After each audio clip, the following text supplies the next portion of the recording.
Assalomu alaykum, hurmatli ilmiy kengash a'zolari.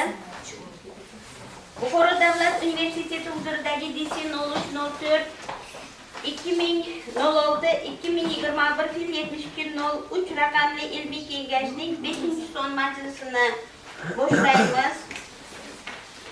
Majlisni boshlash uchun kengash tarkibi ma'lumingiz kim 13 nafar a'zodan iborat qilib belgilangan.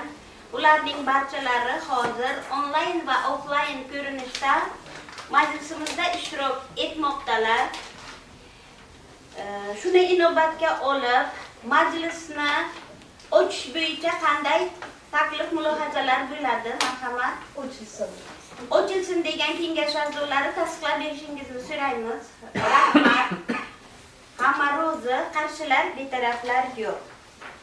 Bugungi 5-son majlisimiz kun tartibida qo'yilgan masala Qarshi davlat universiteti mustaqil izlanuvchisi Eshqobilova Feruza Urazovnaning 10.00.06 qiyosiy adabiyotshunoslik, chalg'ishtirma tilshunoslik va tarjimashunoslik ixtisosligidan ingliz va o'zbek bolalar o'yin folklorining lingva-kulturologik xususiyatlari qiyosiy tipologik tadqiqi mavzusidagi filologiya fanlari bo'yicha falsafa doktori PhD ilmiy darajasini olish uchun tayyorlagan dissertatsiyasi himoyasi. Ish Qarshi davlat universitetida bajarilgan ishning ilmiy rahbari filologiya fanlari doktori dotsent Halilova Dilbar Jalilovna. Ishga rasmiy opponentlar sifatida kengash a'zosi filologiya fanlari doktori professor Gadoyeva Mavluda Ibragimovna hamda folklorshunos olima filologiya fanlari nomzodi professor Safarova Nigora Oxunjonovnalar belgilanganlar. Ishga yetakchi tashkilot Samarqand davlat universiteti. Mana shu kun tartibi bo'yicha faoliyat yuritamiz. Kun tartibiga qo'shimcha fikr mulohazalar bormi? Bo'lmasa ovozga qo'yamiz. Rozilar qo'l ko'tarib tasdiqlab berishingizni so'raymiz. Qarshilar yo'q, betaraflar yo'q. Dastlabki so'zni kengashimiz ilmiy kotibi, filologiya fanlari doktori professor Rasulov Zubaydo Izomovichga beramiz. U kishi bizni dissertatsiyaning rasmiylashtirilishi bo'yicha hujjatlar hamda dissertantga tegishli shaxsiy ma'lumotlar bilan tanishtiradilar. Marhamat. Assalomu alaykum, hurmatli ilmiy kengash a'zolari. Ruxsatingiz bilan Eshqobilova Feruza Urazovna haqidagi ma'lumotlar bilan tanishtirsam. Eshqobilova Feruza Urazovna 1988-yil 12-oktyabrda Qashqadaryo viloyati Yakkabog' tumanida tug'ilgan, millat o'zbek, ma'lumoti oliy. 1995-2006-yillarda Qarshi shahrida 34-umumiy o'rta ta'lim maktabida o'qigan. 2006-2010-yillarda Qarshi davlat universitetining xorij tillar fakultetida, 2010-2013-yillarda Qarshi sport kollejida o'qituvchi vazifasida, 2013-2018-yilda Qarshi serjantlar maktabida o'qituvchi, 2019-yilda Qarshi davlat universiteti lingvistika, ingliz tili mutaxassisligi magistraturada o'qishga qabul qilingan, 2021-yil tamomlagan. Eshqobilova Feruza 2021-yil Qarshi davlat universiteti lingvistika kafedrasida, 2023-yildan hozirgacha Qarshi davlat universiteti amaliy ingliz tili kafedrasi o'qituvchisi vazifasida faoliyat yuritib kelmoqda. Eshqobilova Feruza Urazovna 2022-yildan buyon filologiya fanlari doktori dotsent Halilova Dilbar Jalilovna rahbarligida 10.00.06 qiyosiy adabiyotshunoslik, chalg'ishtirma tilshunoslik va tarjimashunoslik ixtisosligida ingliz va o'zbek bolalar o'yin folklorining lingva-kulturologik xususiyatlari qiyosiy tipologik tadqiqi mavzusida filologiya fanlari bo'yicha falsafa doktori ilmiy darajasini olish uchun tadqiqot olib bormoqda. Eshqobilova Feruzaning ingliz va o'zbek bolalar o'yin folklorining lingva-kulturologik xususiyatlari qiyosiy tipologik tadqiqi nomli filologiya fanlari bo'yicha falsafa doktori dissertatsiyasi mavzusi Oliy attestatsiya komissiyasi byulleten jurnalining 2024-yil 2-sonida e'lon qilingan. Eshqobilova Feruza Urazovna tomonidan dissertatsiya mavzusi bo'yicha 14 ta ilmiy ish, jumladan O'zbekiston Respublikasi Oliy attestatsiya komissiyasining doktorlik dissertatsiyalari asosiy ilmiy natijalarini chop etish tavsiya etilgan nashrlarda 8 ta maqola, ulardan 5 tasi respublika, 3 tasi xorijiy jurnallarda, respublika va xalqaro ilmiy amaliy anjumanlarda 6 ta tezis nashr etilgan. Ishqobulova Feruza Urazovna oilali, 3 nafar farzandning onasi. Dissertant taqdim etgan yig'ma jildda Oliy attestatsiya komissiyasi tomonidan talab qilingan barcha hujjatlar bor, ular talab darajasida rasmiylashtirildi. Ishqobulova Feruza Urazovnaning ingliz va o'zbek bolalar o'yin folklorining lingva kulturologik xususiyatlari qiyosiy tipologik tadqiqi mavzusidagi dissertatsiyasi ish bajargan tashkilot Qarshi davlat universiteti xorijiy tillar fakulteti amaliy ingliz tili, lingvistika, o'zbek tili va adabiyoti fakultetlararo ingliz tilini o'qitish metodikasi kafedralarining navbatdan tashqari qo'shma yig'ilishda muhokama qilinib, himoyaga tavsiya etilgan 2024 yil 27-iyundagi 7-raqamli bayonnoma bilan rasmiylashtirilgan. Dissertatsiya Buxoro davlat universiteti huzuridagi ilmiy darajalar beruvchi DSC 030406-2021 fil 72-03 raqamli ilmiy kengash boshidagi ilmiy seminarda muhokamadan o'tgan 2024 yil 12-noyabrdagi 22-raqamli bayonnoma bilan rasmiylashtirilgan. Ishqobulova Feruza Urazovnaning dissertatsiya himoyasi to'g'risida Oliy attestatsiya komissiyasi, O'zbekiston Milliy axborot agentligi, Buxoro davlat universiteti veb sayfalarida e'lon berilgan. Ziyonet axborot ta'lim portali va Buxoro veb saytlarida dissertatsiya avtoreferatining elektron shakli joylashtirilgan. Dissertatsiya va avtoreferat nusxalari Buxoro davlat universiteti axborot resurs markaziga topshirilgan. Bu haqda axborot resurs markazidan ma'lumotnoma ham olingan.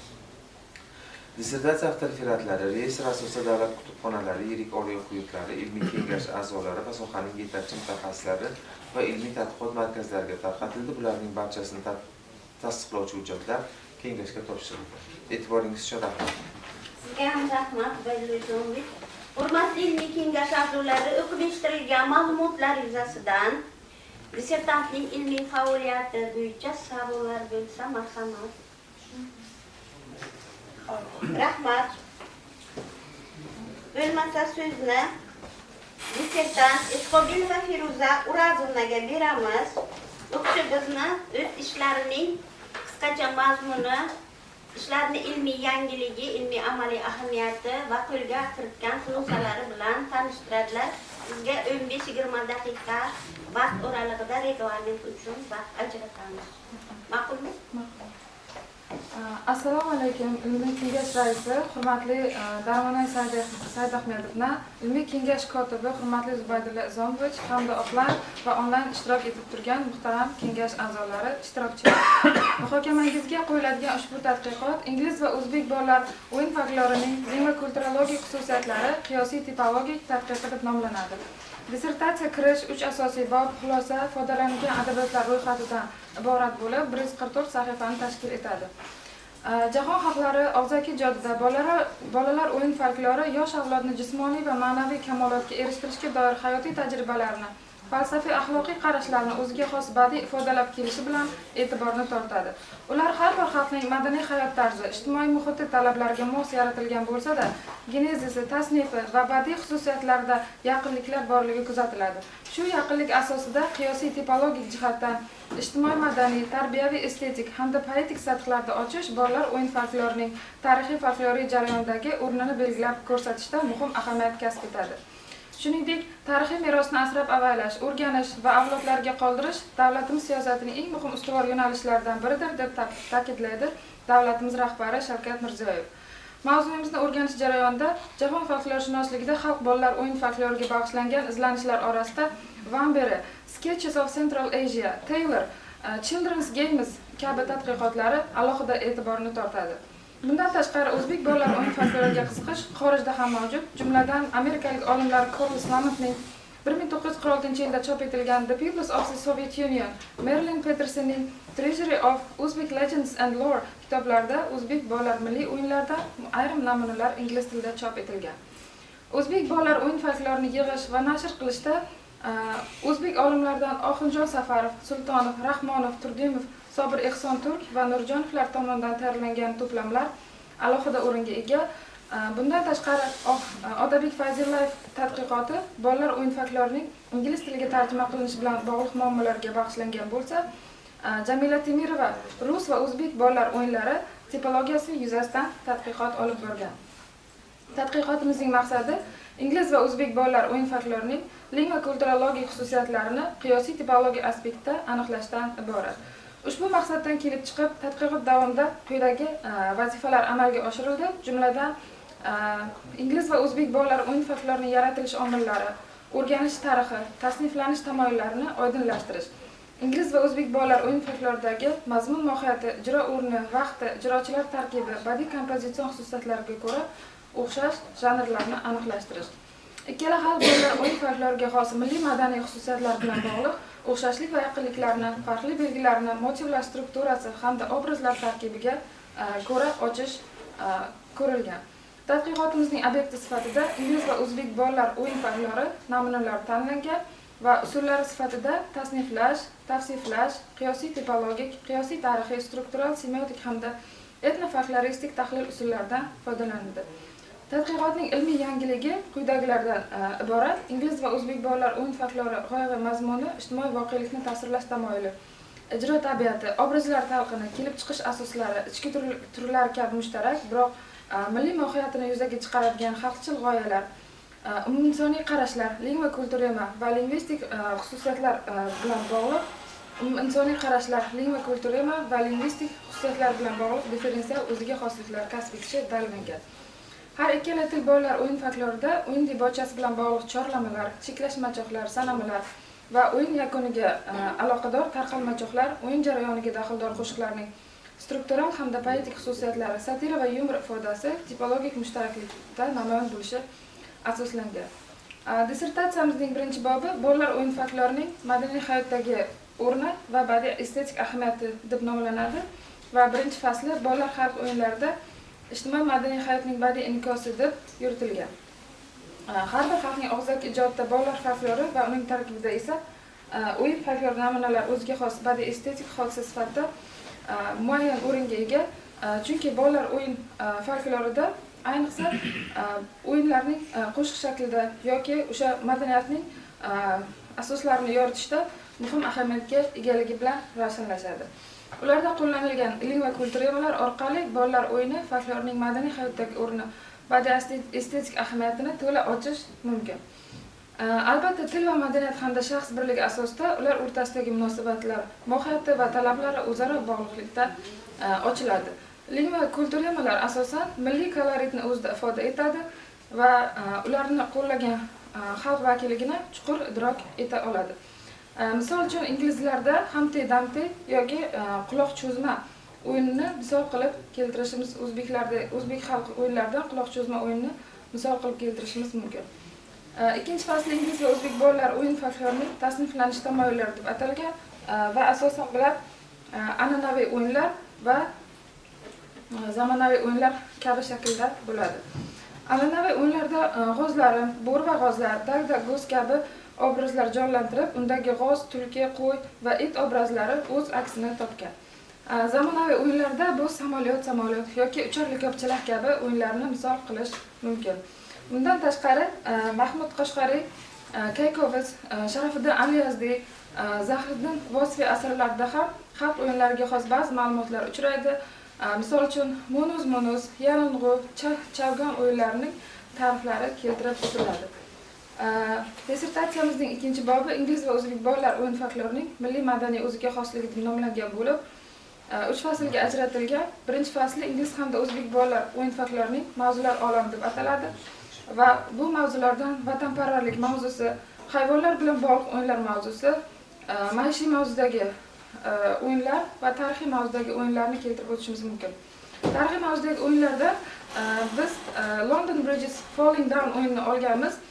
Bu o'yinning kelib chiqishi aynan qirolichaga murojaat qilinganligi va London ko'prigining qurilganligi va uni loyva g'ishtdan yoki toshdan qurilganligi va uni qirolichaga murojaati kabi aynan ingliz xalqiga xos bo'lgan so'zlar, madaniy so'zlar ishtirokida berilgan. Misol uchun London Bridges Falling Down, My Fair Lady. My Fair Lady bu qirolichaga bo'lgan munosabatni anglatadi. Ikkinchi bobning ikkinchi fasli bu ingliz o'zbek bolalar o'yin folklorida lingva kulturemalarning aks etishi deb nomlangan va bu lingva kulturemalar har bir xalqning urf-odatlari, ruhiy olami, dunyoqarashi, axloqiy estetik qarashlarini o'zida aks etadi va har bir xalqning milliy qiyofasi, o'tmishi, buguni va ertasini namoyon etib turadi. Inglizlarning Baba Black Sheep o'yin qo'shig'i bu aynan 1744-yilda chop etilgan bo'lsa, aynan bu ingliz xalqining buyuk o'sha jun solig'idan xalqning noroziligi asosida kelib chiqqan o'yin qo'shiq bo'lib, o'sha butun bir millatni yoki o'sha xalqni jun solig'idan noroziligi shaklida bolalar o'yin qo'shig'ida aks etgan va tarixiyligi bilan o'zini qiymatiga ega. Yoki chig'anoqlarni yig'ish o'yinni ham keltirishimiz mumkin. O'zbekona milliy o'yinlardan esa kelinchak, to'y, non yopish o'yinlarini keltirib o'tamiz. Aynan kelinchak o'yini o'zbek mentalitetiga, madaniyatiga xos o'yin bo'lib, unda sinov shartiga ko'ra bu o'yinni keltirib o'tgan. Misol uchun, shokirga ketdi, tillo kalishga ketdi, tillo kalish kiymayman, so'pirlatib yurmayman, o'tirgan qiz, turgan kelin shaklida sinov yoki shart mazmunida o'ynaladi va bu yerdagi kelin, chimildiq, to'y yoki kuyov yoki kelin nomlari aynan lingva kulturama bo'lib, o'zbek madaniyatini ifodalab keladi. Yoki non yopish o'yini aynan taqlidiy o'yinlardan kelib chiqib, non yopishda onalar non yopganda, demak bolalar ularga taqlidan, ayniqsa qiz bolalar bu o'yinni o'ynab, demak non yopishga doir ko'plab qo'shiqlar yoki o'yin qo'shiqlar va o'yin tarzida o'ynashgani va o'sha qo'shiqlarni ham birgalikda ijro etishgani ko'rinadi. Va lingva kulturamalar tiplariga ko'ra jadvallarga ham solganmiz. U jadvallarga ko'ra misol uchun milliy til reallariga xos so'zlar, geografik joy nomlari, kishilar nomi, kasb-kor nomlari, masalan, sailor, doktor, qo'riqchi o'yinlari yoki mahalliy narsa predmet o'yinlari, battin huzga battin o'yini, ro'mol qo'ydi, qovun palak kabi o'yinlar yoki arxaik va tarixiy so'zlar, dialektizm, sheva so'zlari, so'z o'yinlari, nozik so'z qochirmalari, folklor janrlarining nomlari yoki tarixiy voqelik, tarixiy shaxslar nomlari keltirib o'tilgan. Misol uchun tarixiy voqelik, tarixiy shaxslar nomida inglizlardagi ring roses yoki boyagi aytgandek London Bridge is Falling Down o'yini ahamiyatga ega, chunki bir ma'lum bir tarixiy davrdagi voqeani ifodalab keladi. Misol uchun ring roses o'yin qo'shig'ida bolalar o'sha buyuk o'lat davridagi o'yinni ifodalagan. Ular gullarni jiringlatib o'sha o'lat bizdan qochadi, o'latni qochiramiz degan shaklda ular qistalarda yoki o'yin cho'ntaklarda olib yurishganda shiqirlatib o'latni qochirishmoqchi bo'lgan o'sha buyuk vabo davrida yaratilgan qo'shiq bo'lib, bolalardan kelib chiqqan. Yoki bizdagi o'zbek xalq bolalar o'yin folkloridagi o'g'aloq, sadir, qirqdarli o'yinlari, o'g'aloq o'yinida biz aynan motam marosimidagi o'yin tasvirlangan. Bu o'g'aloq bir kampirning ismi bo'lib, o'sha tut daraxtiga tut yeyman deb chiqaman deb chiqib, yiqilib tushgani va o'sha yerda vafot etgani ifodalanadi va o'sha yerda qiz bolalarning har yili tut atrofida aylanib o'ynashi yoki xuddi motam marosimi kabi aylanib o'ynashi o'z aksini topgan va bu tarixiy jihatdan, tarixiy voqelik jihatdan o'z aksini topgan. Ikkinchi bobning 3-faslimiz ingliz va o'zbek bolalar o'yin folkloridagi o'xshash janrlar, badiiy tabiatda hamda vazifalar deb ataladi. Bular chorlamalar, sanamalar, arazlamalar, tarqalmachoqlar va yarashtirgichlar kabi o'yinlardir. Aynan bu o'yinlar ingliz tilida shunday nomlanmasa-da, o'zbek tilida yoki ingliz tilida ikkalasini ham bolalar o'yin folklorida qiyoslab o'rganishimiz mumkin. Misol uchun chorlamalarni ko'rganimizda o'zbek bolalar o'yin folklorida borxo, kelxo so'zlari asosiy rol o'ynaydi va bu so'zlar bilan asosan boshlanadi. Borxo, kelxo, o'yinga chiqxo, o'yinga kelganlar olsin 5 baho shaklida. Aynan ingliz tilida ham bolalar o'yin folklorida namunalar orasida bor bo'lib, bolalarga o'sha uyqu va ovqatdan voz kechib o'yinga chiqish quyidagicha o'qitiladi. Boys and girls, come out to play. The moon does shine as bright as day. Leave your supper, leave your sleep and meet your playfellows in the street. Bolalarning bu shaklda o'yinga chaqirishi, bir-birlarini qo'llashi va birgalikda o'ynashi chorlama shaklida aynan ingliz bolalar o'yin folklorida ham uchraydi. Bundan tashqari sanamalar, tarqalmachoqlar, cheklashmachoqlar kabi janrlarni ham ko'rishimiz mumkin. Dissertatsiyamizning 3-bobi ingliz hamda o'zbek bolalar o'yin folklorining lingva madaniy jihatdan tipologiyasi va spesifikasi deb nomlanadi va ingliz va o'zbek bolalarining birinchi fasli ingliz va o'zbek bolalarining o'xshash yoki no'xshash motivli hamda obrazli o'yinlari deb nomlanadi. O'yinlardagi motivlarni o'rganganimizda, o'yinlardagi motivlar turiga qarab o'zgarib turadi. Misol uchun, sinov motivi, shart motivi yoki jang motivlarini ko'rishimiz mumkin. Har ikkala xalq o'yin folklorida turli misollarni to'plaganmiz va dissertatsiyamizda o'zini aksini topgan. Misol uchun, sinov motivida guldirguplarni yoki tongue twisters, tez aytishlarni keltirib o'tishimiz mumkin. 3-bobning 2-fasli ingliz va o'zbek bolalar o'yin folklorida ma'naviy o'yinlar hamda satir va yumor deb nomlangan. Ingliz va o'zbek bolalar o'yin folkloridagi turli janrlar so'zlar ifodasiga ko'ra rang-baranglikka ega. Ulardan biri tez aytishlardir. Ular ingliz va o'zbek bolalar o'yin folkloridagi an'anaviy keng tarqalgan janrlardan biridir. Misol uchun, qo'ng'iroq qo'g'irchoqnikimi yo qo'zichoqnikimi deb atalgan tez aytishda q tovushi chuqur til orqa undoshi bo'lib, uni ketma-ketlikda talaffuz qilish oson kechmaydi. Yoki ingliz tilida S va CR harflarining birikmasida takrordan paydo bo'lgan I scream, you scream, we all scream for ice cream tez aytishni misol qilib keltirishimiz mumkin. Bular bolalar nutqini ravonlashtirish, tovushlarni to'g'ri va tez aytishga o'rgatishda muhim ahamiyatga egadir. Aynan bu tez aytishlarimiz qadimda tutal, chalg'ituv, chalg'itma, chalish, adashish kabi nomlar bilan ham yuritilgan. Bundan tashqari, chandishga o'xshagan masxaralamalar, laqab tegish machoqlarni ham ingliz va o'zbek bolalar o'yin folklorida uchratishimiz mumkin. Misol uchun, Simon Says o'yini yoki laqab aytish tegish machoqlaridan ingliz bolalar o'yin folklorida Georgie Porgy o'yinini aytishimiz mumkin. Georgie Porgy putting in fight, he said the girls and made them cry. When the boys came out to play, Georgie Porgy ran away. Georgie Porgy bu ism bo'lib, demak bu aynan laqab tegish machoqda bu puding va pirogga o'xshagan baqaloq bola ekaniga ishora qilmoqda. Demak, u o'yin paytida qizlarni o'pib yig'latadi, yigitlar o'ynagan chiqanda esa qochib ketadi. Bir so'z bilan aytganda u yoqimsiz va o'yin buzuqi bola deb aytiladi. Yoki o'zbek tilida laqab tegish machoqlardan sanobar oq, peshonasi yalpoq, beti tovoq, boshi qovoq, qorni tumaloq kabi laqab tegish machoqlarni yoki portret tegish machoqlarni keltirib o'tishimiz mumkin. Umuman olganda ingliz va o'zbek bolalar o'yin folklori o'zaro qiyoslanganda har ikkala xalq og'zaki poetik ijodida ularning umumiy adabiy hodisalaridan biri ekani ko'rinadi. Aslida bolalar o'yin folklori deyarli barcha xalqlar madaniyatida mavjud alohida poetik tizim bo'lib, badiiy estetik, didaktik hodisalar sifatida tan olingan. Buni ular haqida yaratilgan va yaratilayotgan ilmiy tadqiqotlar to'la asoslaydi. Tadqiqot jarayonidan kelib chiqib, 10 banddan iborat xulosalarga kelganmiz. Xulosa avtoreferatda berilgan va qisqacha mazmuni shulardan iborat va e'tiboringiz uchun rahmat. Rahmat. Mana qisqa lenta aniq qilib belgilangan reglament vaqtida o'z ma'ruzangizni taqdim qildingiz. Hurmatli ilmiy kengash a'zolari, dissertatsiya yuzasidan tadqiqotchiga savollaringiz bo'lsa, marhamat.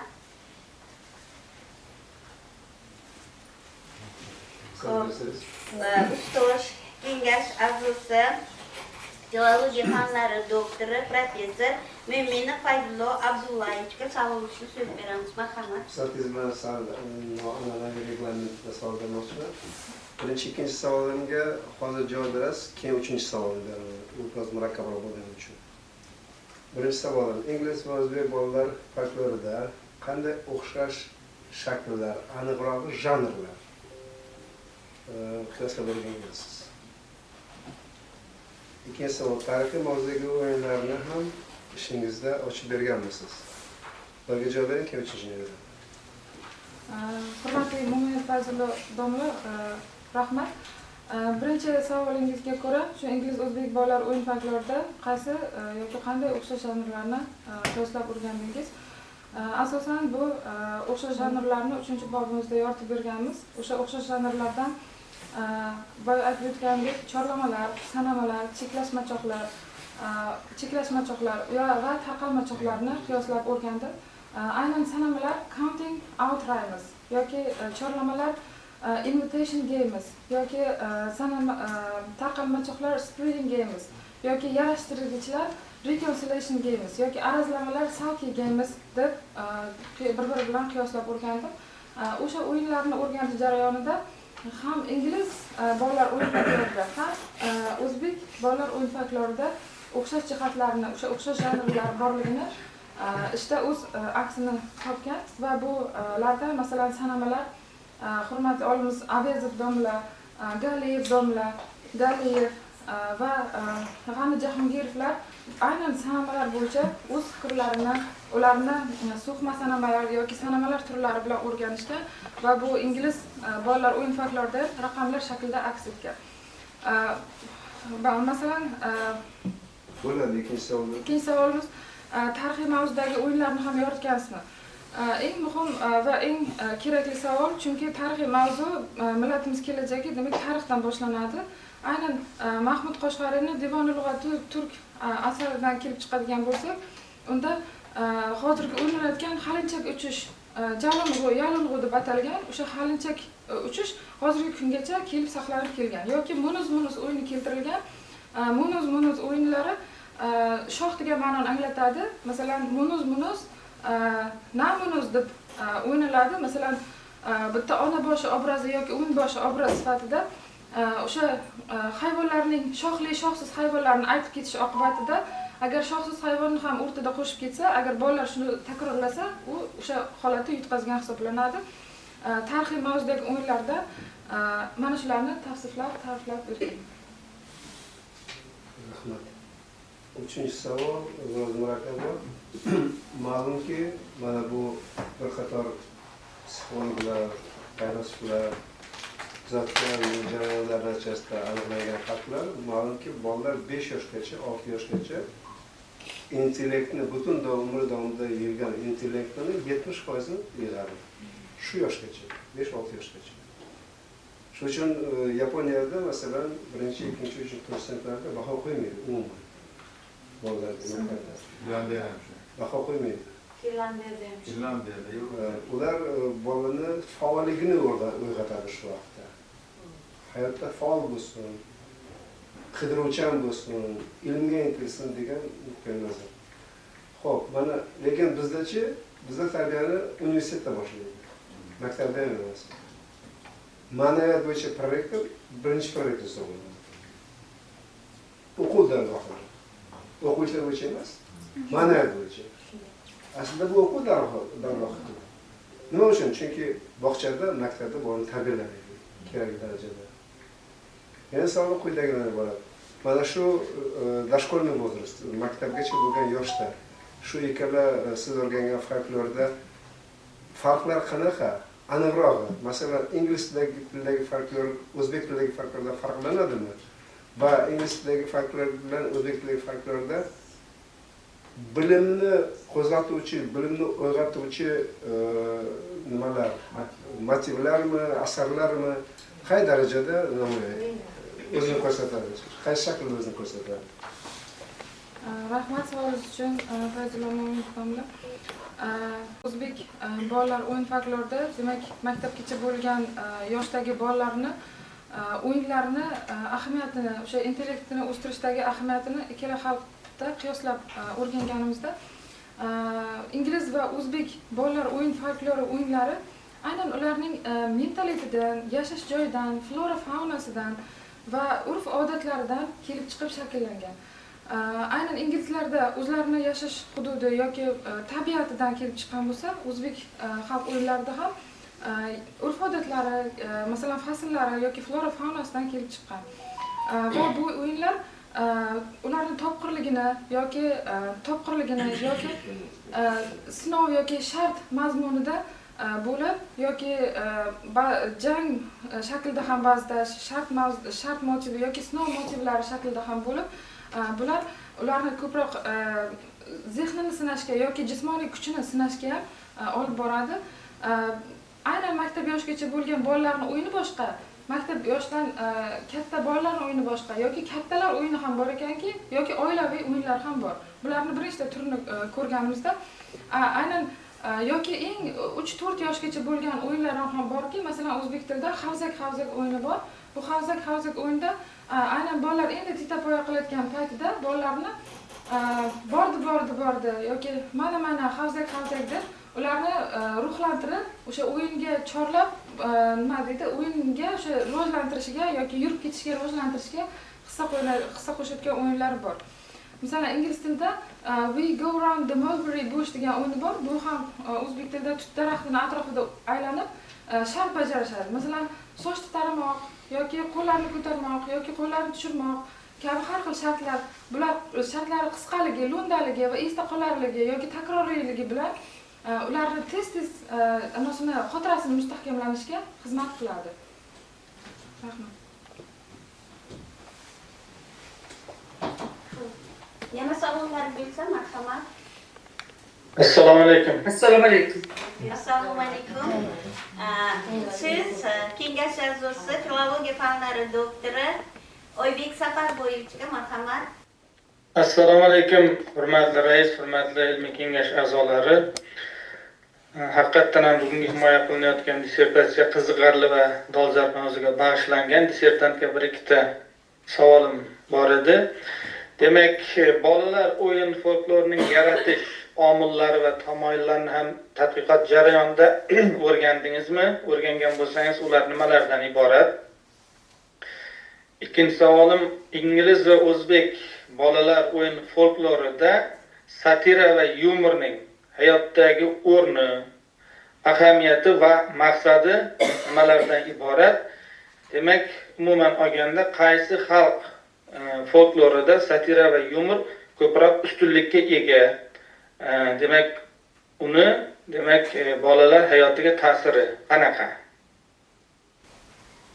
Rahmat domla Oybek Safarboyev, rahmat katta hurmatli domla. Birinchi savolga keladigan bo'lsak, bu bolalar o'yin folklorining yaratilish omillari deb savol berdingiz. Bu yaratilish omillariga ko'ra o'rganganimizda aynan bolalar o'yinlari kattalar tomonidan ham yaratilishi mumkin va bolalar tomonidan ham yaratilishi mumkin. Aynan kattalar tomonidan yaratilgan o'yinlar bu bolalar uchun mo'ljallangan bo'lib yoki kattalarni tezligi yoki masalan chillak, hakisak yoki chillak, tipket game degan o'yinlar bor yoki hakisak, bak yoki eshak mindi degan o'yinlar bor. Aynan bu kattalar tomonidan yaratilgan o'yinlar va bolalar tomonidan yaratilgan o'yinlar ham borki, bular xalq bolalarda og'izdan og'izga yoki ularni kattalar eslab qololmaydi, lekin og'izdan og'izga yoki bolalar asosida yetib keladi. Masalan, qo'y qarsak o'yinlarini misol keltirishimiz mumkin. Qarsagim qarsak kabi qarsak o'yinlari yoki inglizlarda ham xuddi shunday Miss Mary Mac degan qarsak o'yinlari borki, bu bolalar o'zlari yaratadi. Bu tarixiy biron bir voqea asosida shakllanadi yoki o'sha bolalar tomonidan kelajak avlodga ham bolalar bilan birgalikda yetkaziladi. Demak, yaratilish omillariga ko'ra kattalar tomonidan ham o'yinlar yaratilgan va bolalar tomonidan ham o'yinlar yaratilgan va bularning turlarini biz dissertatsiyamizda keltirib o'tganmiz. Keyingi savolingiz satira va yumorning maqsadi va qaysi xalqda ustunligi va bu bolalar o'yin folkloridagi o'rni deb savol berdingiz. Satira va yumor bolalar o'yin folkloridagi muhim jihatlardan biri bo'lib, satira yumor bolalarni zukkolikka chorlaydi va satira va yumor bolalarni hozirjavoblikka, zukkolikka yoki aynan bir kamchiliklarini ustidan bir kulishga yoki ularni o'zini tuzatishga chorlaydigan o'yinlardan biri hisoblanadi. Aynan satira va yumor ingliz bolalar o'yin folklorida ham, o'zbek bolalar o'yin folklorida ham uchraydi. Misol uchun tashqi ko'rinishini yoki biron bir xarakter xususiyatlarini ular tanqid ostiga olishi mumkin. Misol uchun inglizlarda Miss Lucy had a baby degan satira yumor ko'rishdagi masxaralama bor. Miss Lucyni bu bolasi bo'ladi va bu bolaga qaralmaydi. Bu bolasiga qaralishda no'noqliklari yoki aynan lofga yoki ertak monand bo'lib tasvirlanishi aynan bu yumorni inglizlarda ham kuchli ekanligini bildiradi. Aynan o'zbek bolalar folklorida ko'proq tashqi ko'rinishga nisbatan satira va yumor kuchli. Chunki masalan aytdik, sanobar oq, beti yalpoq, boshi qovoq deb aynan o'g'il bolalar o'rtasida ham, qiz bolalar o'rtasida ham tashqi ko'rinishga nisbatan tanqid qilish yoki ularni kulish yoki aynan hazil o'rnida yoki kamchiliklarni ko'rsatish o'rnida berilib o'tilgan. Salbiy ta'sir qilishi ham mumkinmi shunda? Buni endi aytsak, salbiy ta'sir ham qilishi mumkin, lekin bu bolalarda hozir javoblikni rivojlantiradi. Misol bir kishi salbiy ta'sir beradi deb o'tirsa, u qayta javob qaytaradi. Bu bir-biriga qayta javob qaytaradi va bu bolalikdan, demak, immunitet hosil qiladi degan desa ham bo'ladi. Ha. Shunaqa. Javoblar ma'qul bo'ldimi? Oybek Saparov. Rahmat domla, rahmat yaxshi. Rahmat. Xo'p, endigi savol uchun so'zni kengash a'zosi, filologiya fanlari doktori, professor Uljan Davurovnaga beramiz. Marhamat. Assalomu alaykum, hurmatli kengash raisi, kengash a'zolari. Mana men hozir savol bermoqchi bo'lganim, Feruza O'razovnani to'liq mavzuni yoritib berganini ma'ruzasi davomida eshitib o'tdik. Lekin hozir ustoz savol berdi, mana Oybek Saparovich savollaridan keyin yana savol tug'ildi-da bu yerda hozir. Aynan o'sha mana janrda ham gapirdi, bu yerda ta'sir doiralari ham. O'shalar qanday mavzularda aks etgan? Mana shu jihatiga e'tibor qaratsangiz, buni birinchi savol deb qabul qilsangiz. Ikkinchi savol sifatida o'shani ikki til doirasida tasdiqlanishiga ham e'tibor qaratgan bo'lsangiz agar. Savolim tushunarlimi yo qaytaraymi? Aynan o'yin folklorlarida mavzusiga, chunki bu bilasiz, janr xususiyatlariga albatta ta'sir ko'rsatadi. Ustozim birinchi nimada o'sha savolda berdi-da, mavzuga qaraysizda baribir uni o'sha jihatini o'rganmasdan turib, uni janr xususiyatiga kirib borishim birmuncha nima beradi sizga. Shuning uchun mavzu, qanday mavzular? Tushunarli. Ikkinchisi tavsiflanishiga o'shaning. Ikki til doirasida. Tushunarlimi yo qaytaraymi savolimni? Tushunarli. Rahmat, hurmatli Qarshiboy va Uljan domla. Birinchi savolingizga keladigan bo'lsak, bu ingliz o'zbek bolalar o'yin folkloridagi mavzular olamini yoritib berganmisiz yoki mavzular olami qanday mavzularda bor deb savol berdingiz. Aynan bolalar ingliz va o'zbek bolalar o'yin folklorida maishiy mavzudagi, tarixiy mavzudagi o'yinlar bor. Va bundan tashqari maishiy mavzudagi o'yinlarga, misol uchun piyolacha yoki sandiqcha quticha yoki button who's got the button o'yinlarini ingliz va o'zbek bolalar o'yinlaridan misol keltirishimiz mumkin. Aynan misol uchun button who's got the button o'yini o'zimizdagi tugma qo'yish yoki ro'mol qo'ydi yoki solay kimga solay degan o'yinlarga to'g'ri keladi. Mavzular olamidan yana bir mavzu bu tarixiy mavzu. Tarixiy o'yinlarga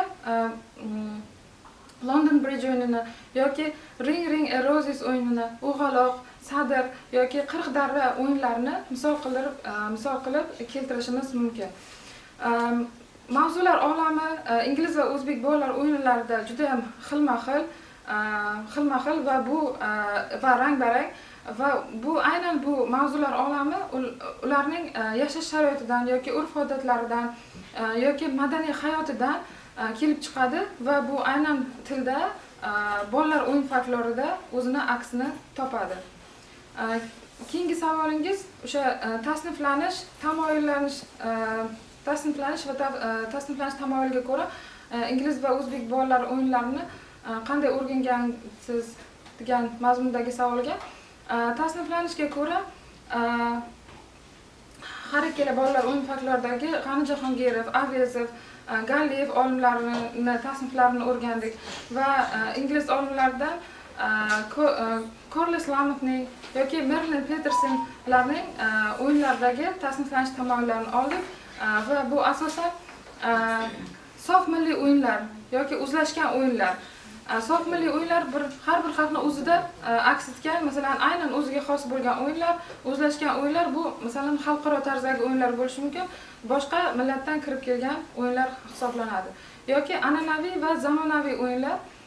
An'anaviy o'yinlar demak oldindan bolalardan bolalarga, xalqdan xalqqa o'tib kelayotgan o'yinlar bo'lsa, bu zamonaviy o'yinlar hozirgi davr muhiti bilan bog'lanib, hozirgi yaqin o'rtadagi yillarda paydo bo'lgan va bolalar folklorida o'z hissasini qo'shib kelayotgan o'yinlar, masalan, ucharli kopchalar, samolyot, ziki kabi o'yinlarni biz misol qilib keltirishimiz mumkin.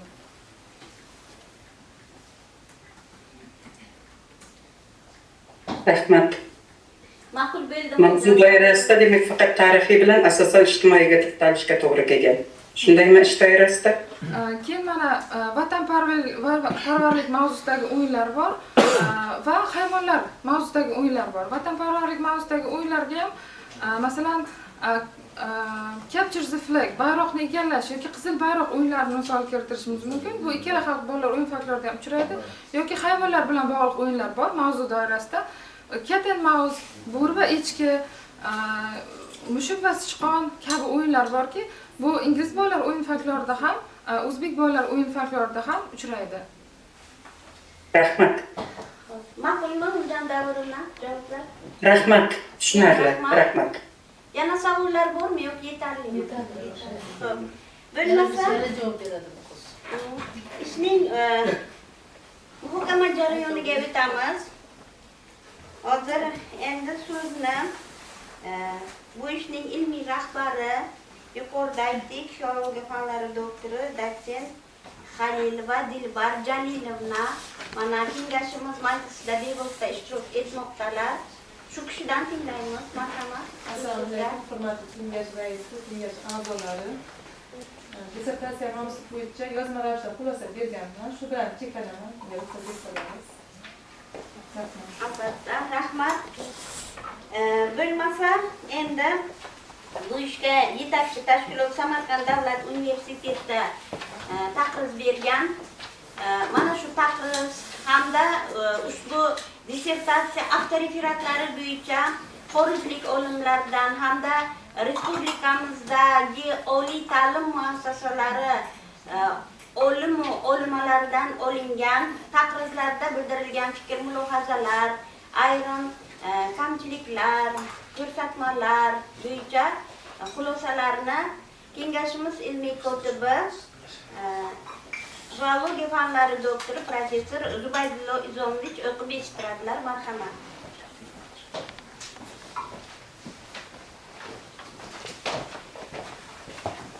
Hurmatli ilmiy kengash a'zolari, Eshkopiyeva Firuza Urazovnaning dissertatsiyasiga ilmiy rahbar, filologiya fanlari doktori dotsent Halilova Dilbar Jalilovnaning ilmiy xulosasi, rasmiy opponentlar, filologiya fanlari doktori professor Gadoyeva Mavlud Rakimovna, filologiya fanlari nomzodi professor Safarova Nigora Oxunjonovnaning taqrizlari mavjud.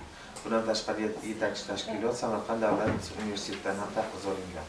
Yetakchi tashkilot taqrizi Sharof Rashidov nomidagi Samarqand davlat universiteti filologiya fakulteti istiqlol davri adabiyoti va adabiyot nazariyasi kafedrasining 2025-yil 17-marta bo'lib o'tgan navbatdan tashqari kengaytirilgan 6-son yig'ilish bayonnomasi shaklidadir.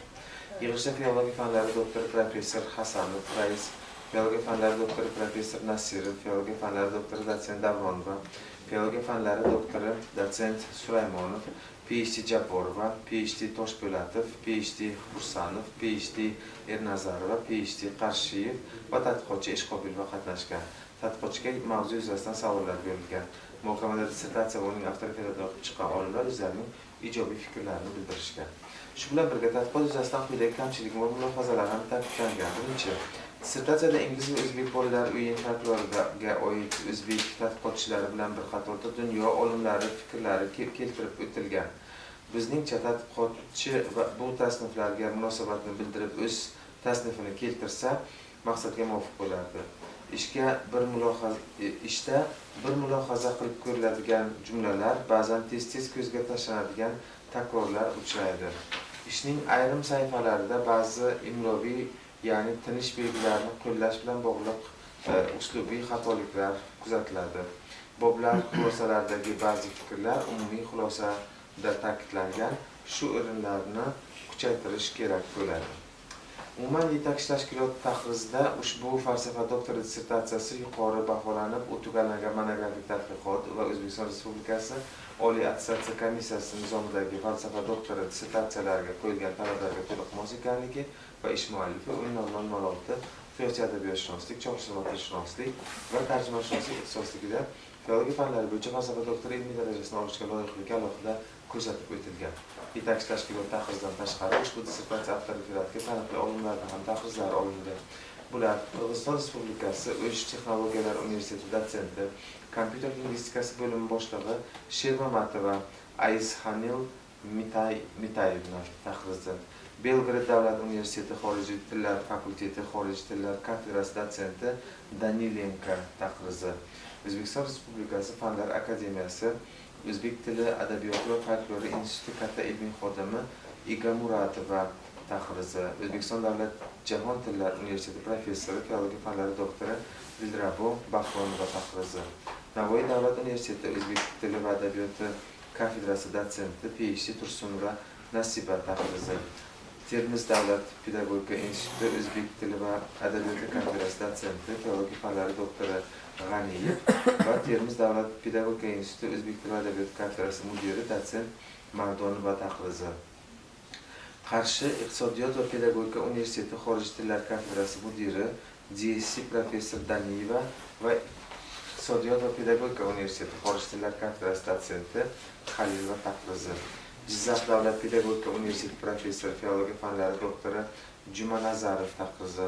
Qarshi davlat universiteti filologiya fakulteti yangi o'zbek adabiyoti va adabiyot nazariyasi kafedrasi dotsenti Mo'minova Saodat tahrizi.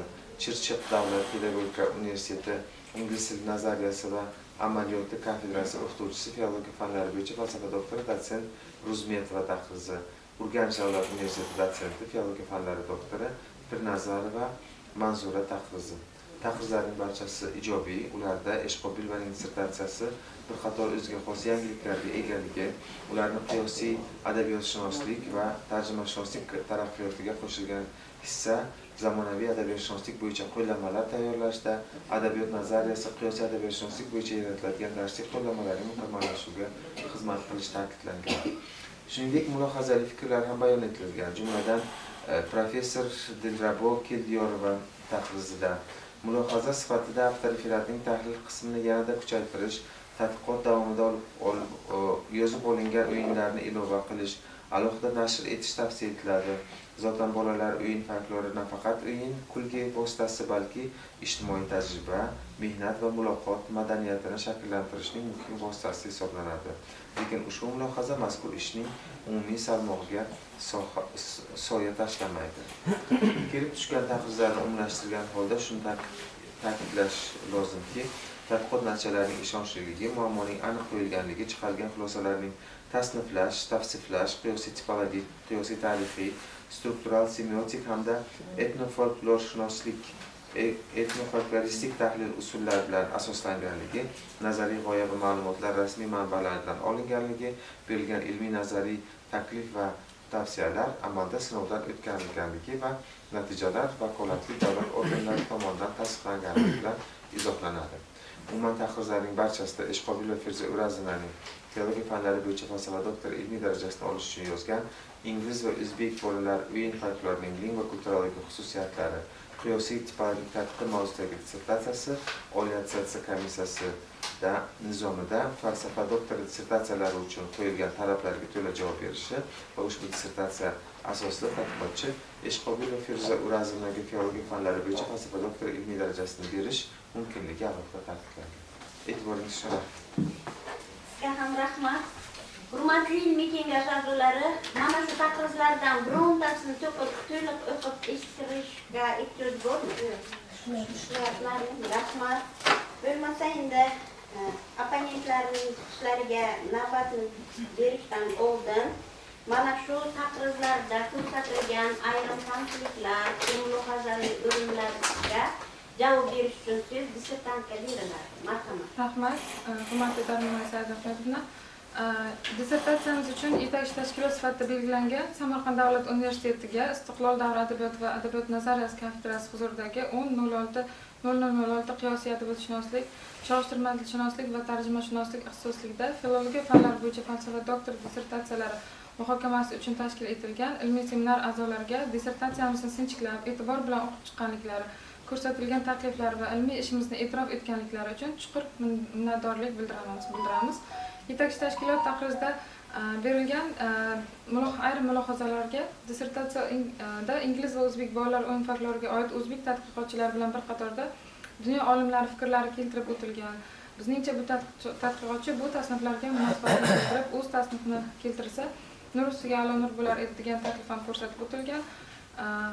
Ingliz va o'zbek bolalar o'yinlarining tasniflanishi haqida G'ani Jahongirov, Galiyev, Avezov, Safarov tadqiqotlariga tayangan holda o'z munosabatimizni bildirib o'tganmiz.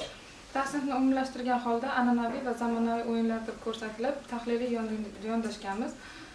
Ayrim takrorlar, imloviy xatoliklar va boblar bo'yicha xulosalarni tuzatish kiritdik va ayrim o'yinlarni kuchaytirdik. Bundan tashqari keyingi ishlarimizda albatta bu taklifni inobatga olamiz. Ilmiy ishimiz yuzasidan bildirgan fikr mulohazalar uchun yetakchi tashkilot olimlariga tashakkur bildiraman. Shuningdek, o'zlarining qimmatli vaqtlarini ayirmasdan dissertatsiyamiz avtoreferatini sinchiklab, e'tibor bilan o'qib chiqqanliklari, yozgan taqrizlari, ko'rsatgan takliflari va ilmiy ishimizni e'tirof etganliklari uchun xorijiy va mamlakatimizning taniqli olimlariga chuqur minnatdorchilik bildiraman. Avtoreferat bo'yicha taqdim etilgan taqrizlarda keltirilgan fikr mulohazalarni inobatga olib, keyingi ishlarimda e'tibor qarataman. Rahmat. Yaxshi, rahmat. Endi rasmiy opponentlarning chiqishlariga navbatni beramiz. Dastlabki so'z kengash a'zosi, bu ishning rasmiy opponenti, filologiya fanlari doktori, professor Gadoyeva Mavluda Ibragimovnaga marhamat. Assalomu alaykum, hurmatli ilmiy kengash raisi, a'zolari, hurmatli ishtirokchilar. Ruxsatlaringiz bilan Qarshi davlat universiteti mustaqil izlanuvchisi Eshqobirova Feruza Urazovnaning ingliz va o'zbek bolalar o'yin folklorining lingva-kulturologik xususiyatlari qiyosiy tipologik tadqiqi mavzusidagi o'yin 0006 qiyosiy adabiyotshunoslik, chog'ishtirma tilshunoslik va tarjimashunoslik ixtisosligi bo'yicha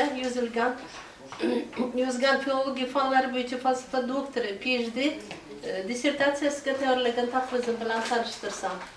Folklorshunoslikda turli yoshdagi bolalarning jismoniy va ma'naviy o'yin folklorini to'plash, arxivlashtirish, nashr qilish, tarixi, tekstologiyasi, nazariyasi, poetikasi, tur va janrlari, ijrochiligi va ijodkorligi, yozma adabiyot, kino san'ati bilan munosabati post-folklor sifatida namoyon bo'lishini aniqlashga qiziqish tobora ortib bormoqda.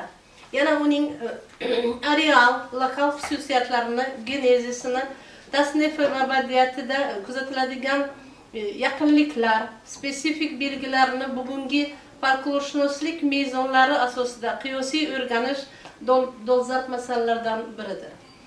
Bu jihatdan ingliz va o'zbek xalqlari etnogenezisi, tili, milliy belgilarga o'ziga xoslik bo'lsa-da, ularning bolalar o'yin folklori kelib chiqishida, tasnifida o'yinni boshlovchi va yakunlovchi janrlar, obrazlari, motivlardagi tipologik, lingva madaniy, badiiy estetik xususiyatlarni ham o'rganish zarur. Buning natijasida ikki millat o'rtasidagi manfaatli munosabatlarni yanada barqarorlashtirish, har ikki xalq folklorshunosligi uchun zarur ilmiy umumlashma va xulosalar chiqarish imkoni kengaydi. Yuqoridagi jihatlarni qamragan folklorshunoslikning tadqiqi bugungi kunda muhim va dolzarbdir. Mazkur tadqiqotning maqsadi ingliz va o'zbek bolalar o'yin folklorining lingva-kulturologik xususiyatlarini, ularning genezisi, taraqqiyot omillari, janrlar tizimi tasnifi, poetik strukturasi, obrazlar hamda motivlar tarkibi, ijro tarzini qiyosiy tipologik ochish orqali aniqlashdan iborat. Bolalar xalq o'yinlarida ijtimoiy madaniy hayotning badiiy inkos etishini dalillash orqali bolalar o'yin folklorining madaniy hayotdagi o'rnini va badiiy estetik ahamiyatini asoslangan. Ingliz va o'zbek bolalar o'yin folklorining yaratilish omillari, o'rganish tarixi, tasniflanish tamoyillari oydinlashtirilgan. Ingliz va o'zbek bolalar o'yin folkloridagi mazmun mohiyati, ijro o'rni, baxti, ijrochilari tarkibi, badiiy kompozitsion xususiyatlariga ko'ra o'xshash janrlar aniqlashtirilgan. Har ikkala noqardosh xalq bolalari o'yin folkloriga xos milliy madaniy xususiyatlari bilan bog'liq o'xshashlik va yaqinliklarni, farqli belgilarni motivlar strukturasi hamda obrazlar tarkibiga ko'ra ochib berilgan. ingliz va o'zbek bolalar o'yin folklorida satira va yumorning o'rnini, ifoda xususiyatlarini, harakatli, predmetli hamda ma'naviy o'yinlar janrlari ko'rsatib berilgan. Tadqiqotning obyekti sifatida ingliz va o'zbek bolalar o'yin folklori namunalari tanlangan. Tadqiqotni yaratishda tasniflash, tavsiflash, qiyosiy tipologiya, qiyosiy tarixiy, struktural semiotik hamda etnofolkloristik tahlil kabi usullardan foydalanilgan. Ingliz va o'zbek bolalar o'yin folklorida ifoda topgan xalq falsafiy, axloqiy, badiiy, estetik qarashlarining shakllanishiga ijtimoiy, tarixiy, madaniy, geografik, milliy, ruhiy muhit ta'siri ham aniqlangan. Mazkur tadqiqot mavzusi bo'yicha 6 ta respublika ilmiy amaliy anjumanlarga qilingan ma'ruzalarda jamoatchilik muhokamasidan o'tkazilgan 14 ta ilmiy ish, jumladan O'zbekiston Respublikasi Oliy attestatsiyasi komissiyasining doktorlik dissertatsiyalari asosiy natijalari chop etish tavsiya etilgan ilmiy nashrlarda 8 ta, jumladan 5 tasi respublika hamda 3 tasi xorijiy jurnallarda nashr etilgan. Dissertatsiya kirish 3 bob, xulosa va foydalangan adabiyotlar ro'yxati 50 dan iborat bo'lib, uning umumiy sahifasi 144 sahifani tashkil etadi. Tadqiqotning birinchi bobi bolalar o'yin folklorining madaniy hayotdagi o'rni va badiiy estetik ahamiyati deb nomlangan. Unda bolalar xalq o'yin folklorida ijtimoiy madaniy hayotning badiiy inikosi deb nomlangan birinchi faslida har bir xalqning og'zaki ijodida bolalar folklori va uning tarkibida o'yin folklori namunalari o'ziga xos badiiy estetik hodisa sifatida namoyon muayyan o'ringa egaligi, xalqlarning folklorning xalq ijtimoiy madaniy hayotida alohida mavqe kasb etishi, uning turli qirralarini lingva madaniy aspektda o'ziga ifodalab kelayotganligi, bolalar o'yin folklori esa xalq madaniyati asoslarini yoritishga muhim ahamiyatga egaligi yoritib berilgan. Uni ikkinchi faslida ingliz va o'zbek bolalar o'yin folklorining tasvirlanish tamoyillari deb nomlangan faslida yurtimizdagi barcha hudud bolalar o'yin folkloridagi kabi ingliz va o'zbek xalqi og'zaki badiiy ijodida o'yinlarning alohida tizimi hosil qilinishi, ingliz va o'zbek bolalar o'yin folklori janrlari yaxlit tizimli ekanligi va ular ko'proq bolalar tomonidan yaratilib, bolalar tomonidan ijro qilinganligi haqida so'z boradi. Ushbu bob dissertant tomonidan xulosalangan va ishining nazariy jihatlari ochib berilgan. Mazkur tadqiqotning ikkinchi bobi ingliz va o'zbek bolalar o'yin folklorining milliy madaniy o'ziga xosligi deb nomlangan.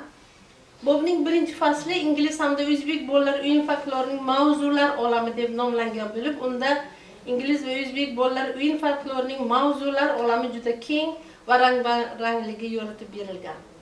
Bolalar folkloriga xos vatanparvarlik mavzusi xususida so'z bo'lgan. Shuningdek, mazkur faslda o'yinlarning kuchli va kuchsiz hayvonlarning o'zaro kurashi asosida majoziy ma'no kasb etishi ham yoritib berilgan.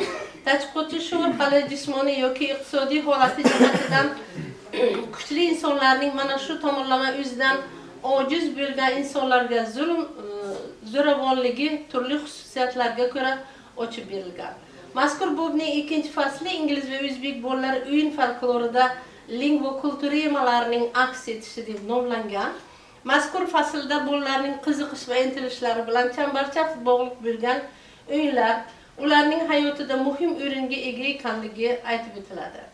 Shuningdek, bolalar hayotini o'yinlarsiz tasavvur qilib bo'lmasligi ta'kidlanib, xalqlarda o'yinlar o'sha millatning bebaho madaniy boyligi sifatida uning milliy madaniy turmush tarzini, urf-odatini aks etishi, inson ruhiy olami, dunyoqarashi, axloqiy, estetik qarashlarini o'zida mujassamlashi tufayli uning milliy qiyofasi, o'tmishi, buguni va ertasini namoyon etishi ilmiy asoslangan. Ingliz va o'zbek bolalar o'yin folklorida o'xshash janrlar, badiiy tabiati hamda vazifalar deb nomlangan faslda esa o'yinlar bolalar hayotida muhim ahamiyatga ega ekanligi, ular qaysidir millatga mansub bo'lmasin, o'z o'yin va o'yin cho'qlariga ega ekanligi ta'kidlangan. Shuningdek, ingliz va o'zbek bolalari turli makonda yashab, boshqa tillarda so'zlashsa-da, ularning o'yin folklorida o'xshash va yaqin janrlar borligi kuzatilganligi va bu holat o'yin boshlanishi, kechkishi va yakuni jarayonida ijro qilinadigan folklor namunalari misolida yanada yaqqol namoyon bo'lishi, bunday folklor janrlari bolalar ijrosida hamon saqlanib kelayotganligi va bunday janrlarning o'ziga xos xususiyatlari tahlilga tortilgan.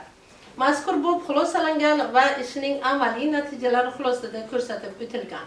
Tadqiqotning 3-bobi ingliz hamda o'zbek bolalar o'yin folklorining ligi va madaniy jihatdan tipologiyasi va spesifikasi deb nomlangan. Unda ingliz va o'zbek bolalarining o'xshash yoki noo'xshash motivi hamda obrazli o'yinlari deb nomlangan birinchi faslida jahon folklorshunosligida tarixan bir yoki har xil makonda yashab, turli tizimli tillarda so'zlaydigan xalqlarning og'zaki adabiyot namunalariga yaqinliklar bo'lishi asoslab berilgan. Ingliz va o'zbek xalqlarining o'ziga xos milliy qadriyatlari, marosim an'analari, rasm-rusum va urf-odatlari tarixan har xil makonda shakllangan bo'lsa-da, muayyan o'xshashliklarga egaligi jihatidan e'tiborni tortadigan ayrim tomonlari ham borligi aytib o'tilgan. Bu holat bevosita har ikkala xalqning bolalar o'yin folklori janrlari genezisi, tabiati va ayrim poetik hamda ijro xususiyatlarida ham namoyon bo'lishi ilmiy asoslab berilgan. Faslda sinov, janr, shart motivlari va obrazlar xususida so'z borgan. Mazkur bobning ingliz va o'zbek bolalar o'yin folklorida ma'naviy o'yinlar hamda satira bilan yumor deb nomlangan faslida ingliz va o'zbek bolalar o'yin folkloridagi turli janrlar qiyoslansa-da, ular o'rtasidagi o'xshashlik va farqli jihatlarning oydinlanishi, bolalar o'yin folklorining kelib chiqishi, yaratish tarixi har bir xalqda o'ziga xos bo'lishi, mazmun jihatdan ijro usullari, so'zlar ifodasiga ko'ra rang-baranglikka egaligi aniqlangan.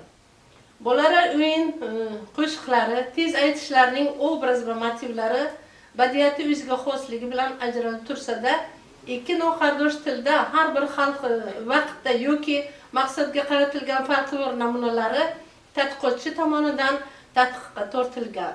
Bobning amaliy ahamiyati ochib berilgan.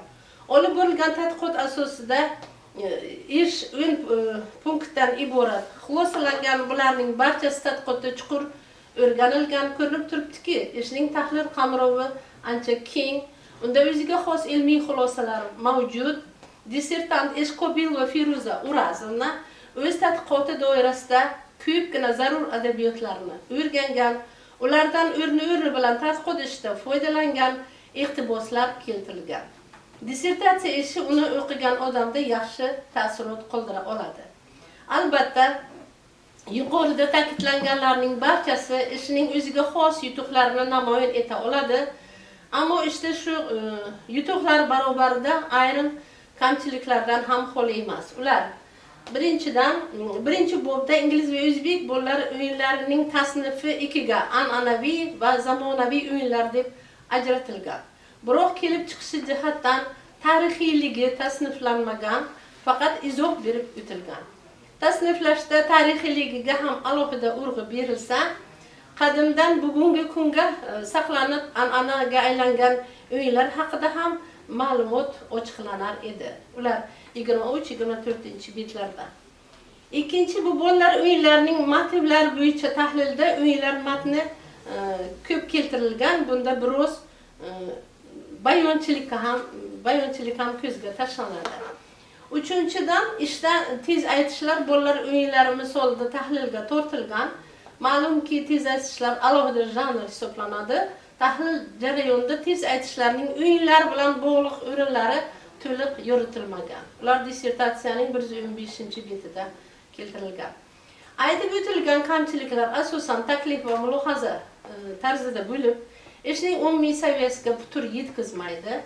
Xulosa qilib shuni aytish mumkinki, Eshqobil va Feruza Urazovnaning ingliz va o'zbek bolalar o'yin folklorining lingva kulturologiya xususiyatlari qiyosiy tipologik tadqiqi mavzusidagi 10.00.06 qiyosiy adabiyotshunoslik, chog'ishtirma tilshunoslik va tarjimashunoslik ixtisosligi bo'yicha yozgan, filologiya fanlari bo'yicha falsafa doktori, PhD ilmiy darajasini olish uchun taqdim etilgan dissertatsiyasi O'zbekiston Respublikasi Oliy ta'lim Fan va innovatsiyalar vazirligi huzuridagi Oliy attestatsiya komissiyasining talablariga javob beradi va dissertant filologiya fanlari bo'yicha falsafa doktori PhD ilmiy darajasini olishga loyiq deb hisoblayman.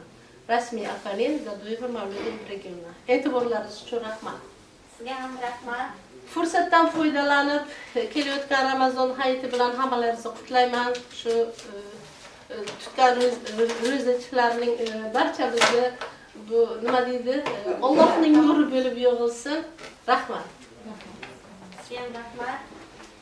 Hurmatli ilmiy kengash a'zolari, rasmiy opponent Ibragimova, Gadoyeva Mavluda Ibragimovnaning ushbu dissertatsiya yuzasidan bildirgan fikr mulohazalari hamda ko'rsatib o'tgan ayrim kamchiliklarga javob bergan so'z dissertant Eshqobilova Feruza Urazovnaga beriladi. Rahmat.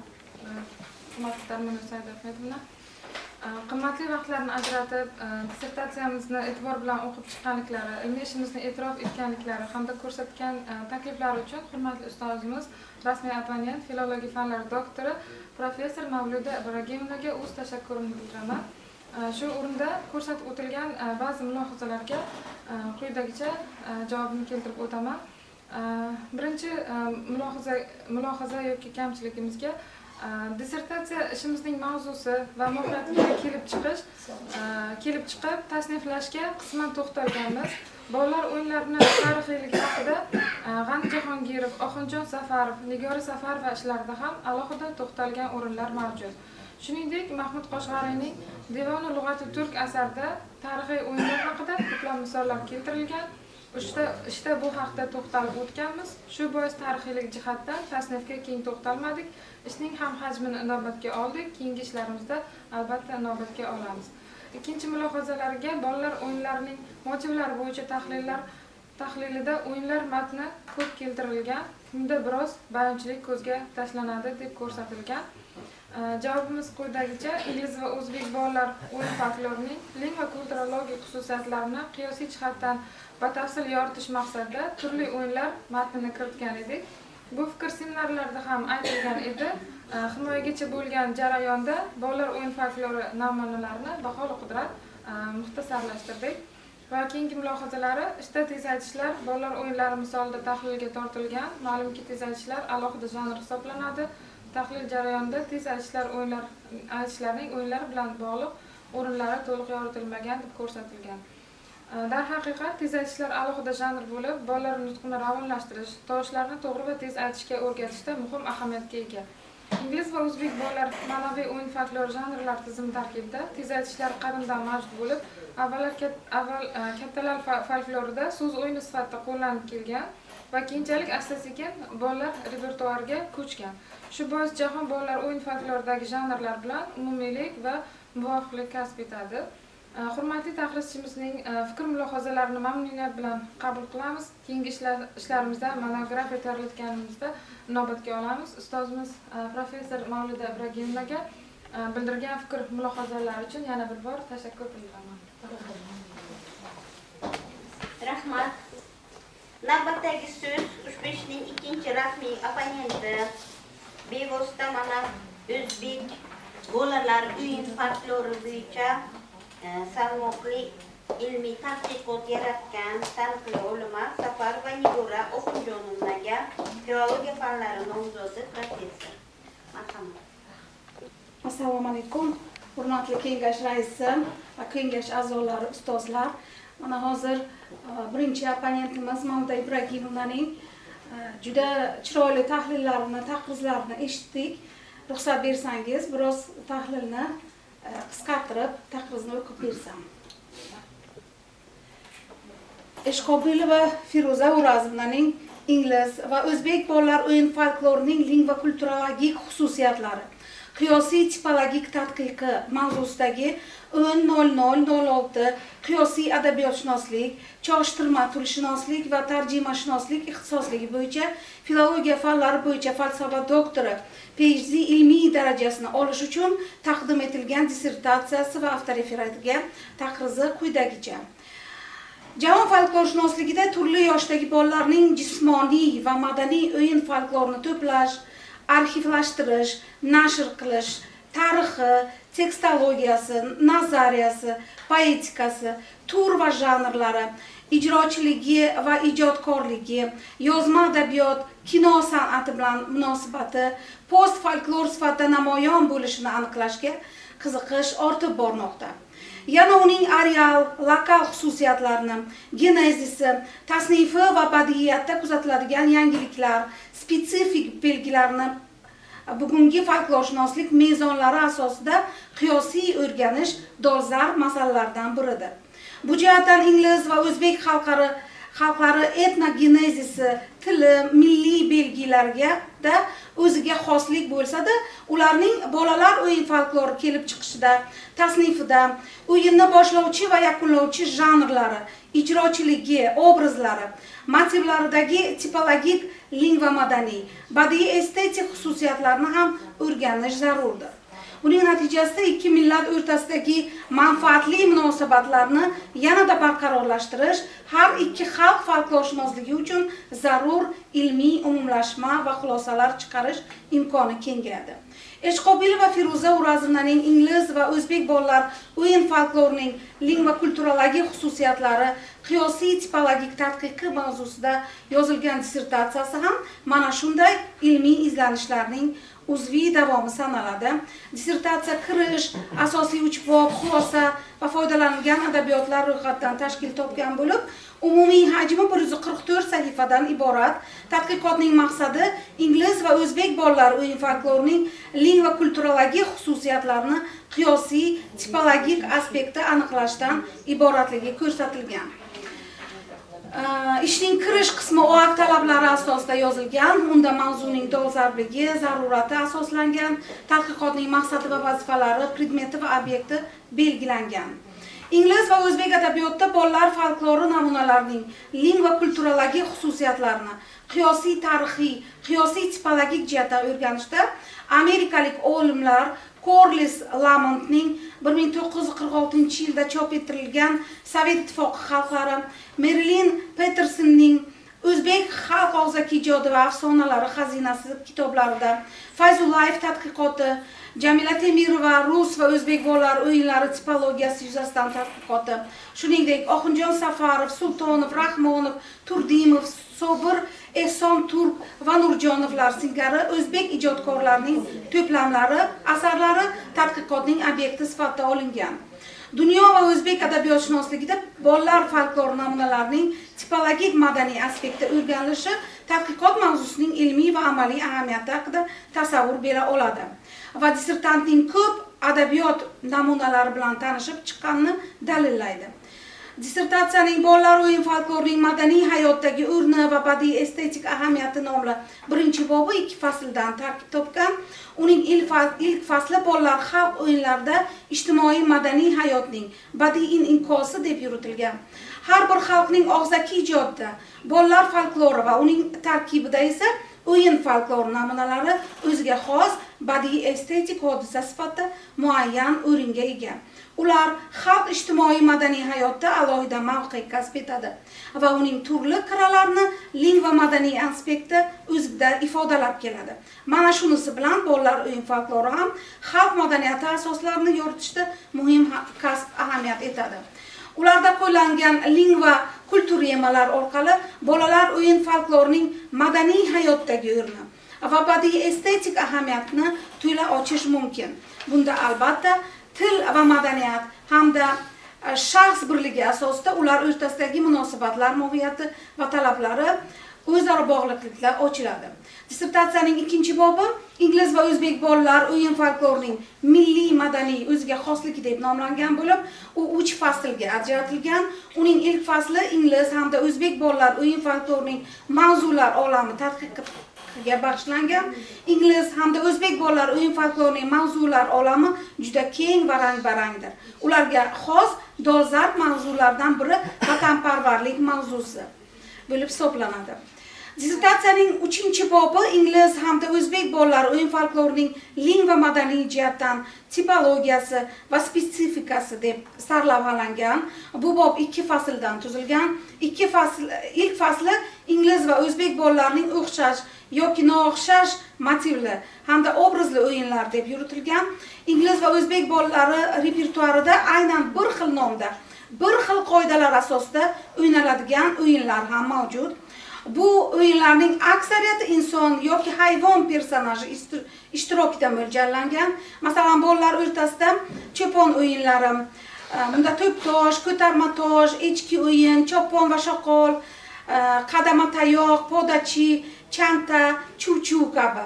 Hamda dehqonchilik bilan bog'liq o'yinlar, somon septi, chanoq o'yin, shaftoli shakar, qo'riqchi va hokazo singari alohida silsilasini tashkil qiladi.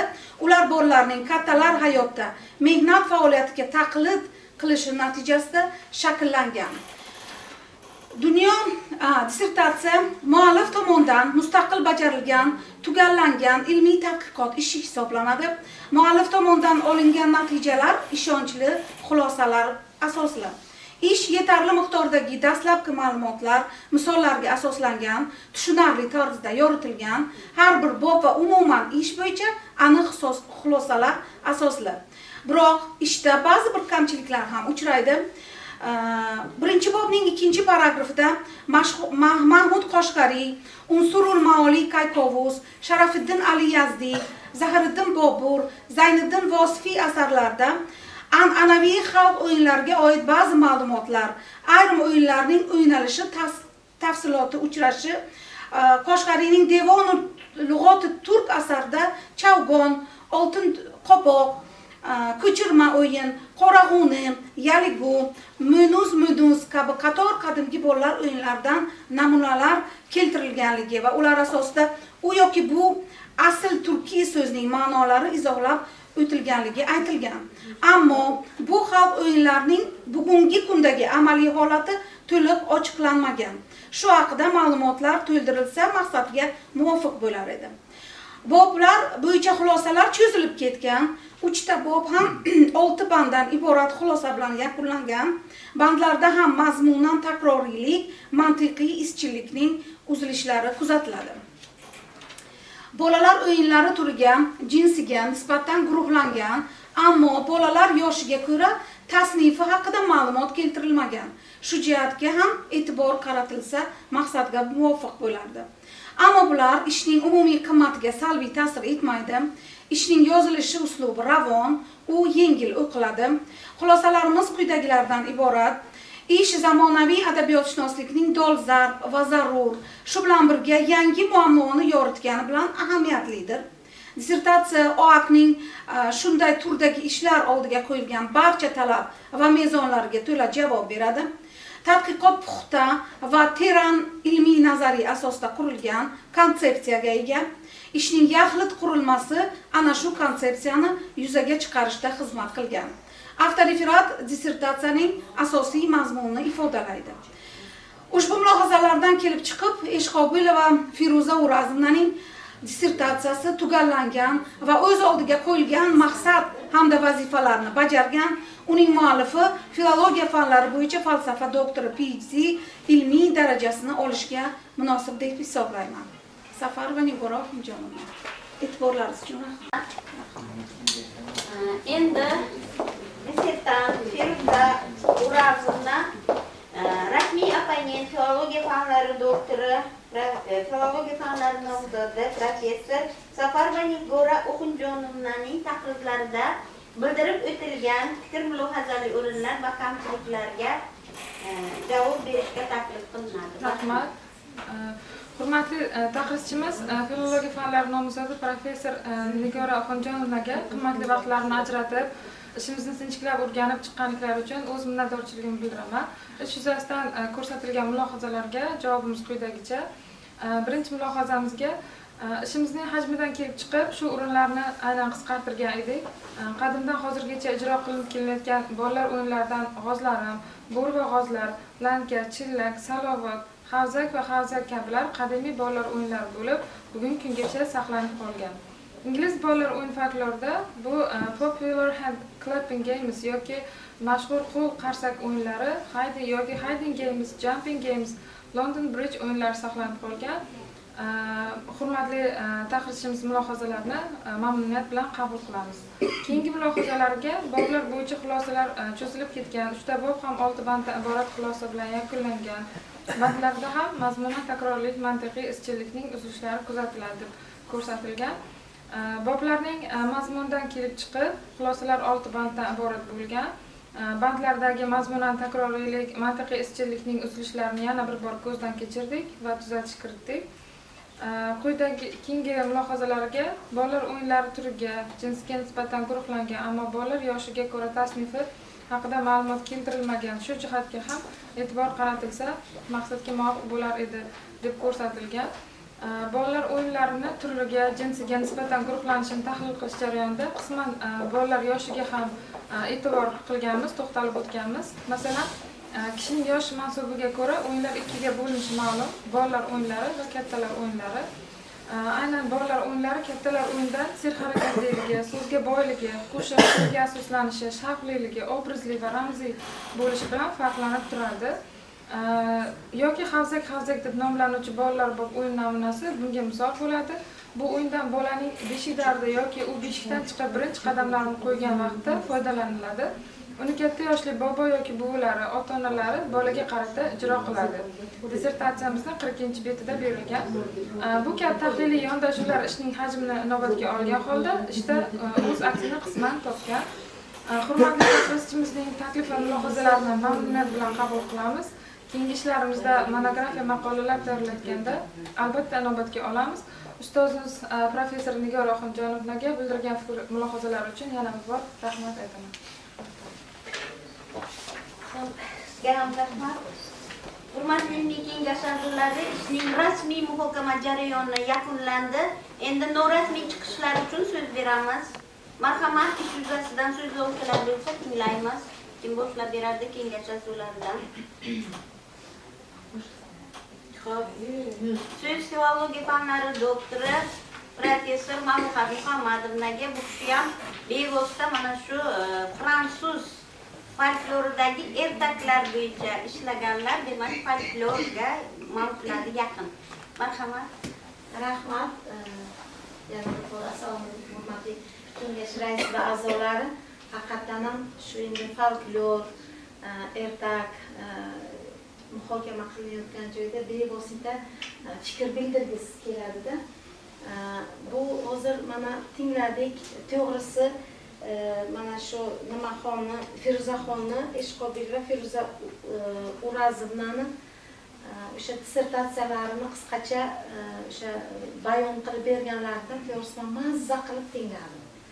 Chunki mana shu berilgan umumiy vaqtdan shunaqa chiroyli foydalanib o'sha ishni dolzarbligini, yangiligini hamda o'sha boblarda olingan nima deydi, ma'lumotlarni juda chiroyli yetkazib berdilar. Avtoreferatni ham chiroyli o'qidim, qarab turibman. Juda ham ko'p narsa, men ish bilan nima emas, tanish emasman, lekin avtoreferatni o'zidan ko'rinib turibdiki, bu dissertant juda ko'p yutuqlarga erishgan, shuni bajargan jarayonida. Birinchidan qator juda ham ko'plab 100 dan ortiq san'at chiqdi. O'sha nima folklordagi o'yinlarga, ikki til misolidagi o'yinlarga murojaat qilgan. Bu degani juda ham ko'p adabiyotlarni o'qib o'rgangan hamda ko'p tahlilga tortgan. Har bir chiqishida o'sha gapiryapti, o'sha 4 ta 5 ta misol bilan o'sha o'zini fikrlarini bayon etib ketyapti. Men sizni mana shunday chiroyli ishni ham qiziqarli, ham hamma taraflama foydali, ayniqsa ikki xalq adabiyoti folklorshonsidagi bolalar adabiyoti uchun juda muhim ahamiyatga ega. Qator shu nimalarni sanadilar, o'sha o'yinlarni, sof o'yinlar, o'zlashgan o'yinlar, zamonaviy o'yinlar yoki o'sha an'anaviy o'yinlarni klassifikatsiyalarini berib, o'shalarga tahlil misollarini ochib berdilar. Bu ham tadqiqotchining yana bir yutug'i, ish juda mukammal, chiroyli, ravon, ilmiy tilda yozilganligini ko'rsatib turibdi.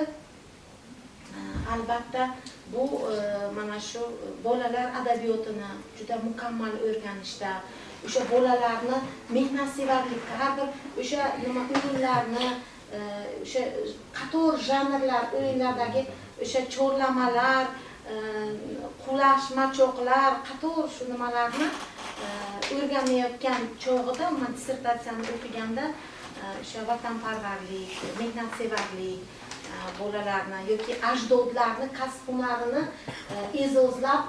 e'zozlashlari umuman amaliy ahamiyatga ega dissertatsiya. Men sizni tabriklayman, sizni ustozingizni Dilbaro va Halivani ham chin dildan tabriklayman, chunki haqiqatan ham juda chiroyli, qiziq, juda ham ko'p ma'lumotlarni bera oladigan dolzarb mavzu yaratilgan. Omad tilayman, kengash a'zolarini shu ishni qo'llab-quvvatlashga chorlayman. Rahmat. Yana bormi so'zlovchilar? Feruza Nilsson, filologiya fanlari doktori, professor. Marhamat. Assalomu alaykum. Kengash raisi a'zolari, dissertatsiyani o'zlashtirdik. Ustozimiz Muzaffar shogirdlari va uning nevara shogirdlari bugungi chiqishlar qilishyapti. Juda chiroyli, yaxshi himoya etyapti. Tabriklagan holda aytishim kerakki, bu dissertatsiya, har ikkala dissertatsiya juda dolzarb, mavzulari qiziq. Ularning mavzularni qo'yilishi va o'z yechimini topishi ham juda ham qiziq. Albatta, bu taqsimga sazovor. Ana bu dissertatsiyani tingladik, biz seminardan bular nimada muhokamadan o'tgan paytda ham juda ham bir ishqo'zlar va juda chiroyli chiqish qilgan edilar. Yaxshi taassurot qoldirgan edilar. Hozir ham ana himoyada ham juda bir tetik savollarga javob berishga harakat qilyaptilar.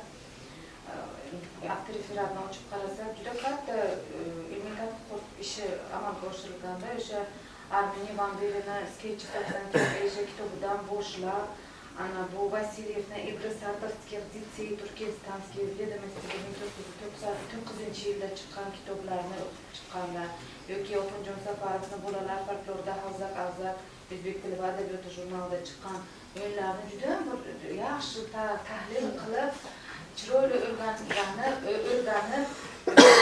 o'shalarga nisbatan ilmiy munosabat bildirayotganliklarini ko'rib turibmiz. Albatta bu tahsinga sazovor.